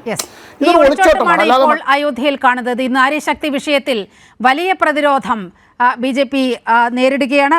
പ്രജ്വൽ രേവണ്ണ, അതുപോലെ CV ആനന്ദ ബോസ്, ബ്രിജ് ഭൂഷൺ, ഇവരുടെ എല്ലാം ചെയ്തികൾ BJPക്ക് വലിയ പ്രതിരോധം ഈ 3ാം ഘട്ടത്തിൽ തീർക്കുകയാണ്. അതുകൊണ്ട് തന്നെ അയോധ്യ കാർഡ് ഇറക്കിക്കൊണ്ട് 3ാം ഘട്ടത്തിൽ തെരഞ്ഞെടുപ്പിനെ നേരിടാൻ ഒരുങ്ങുകയാണ് പ്രധാനമന്ത്രി.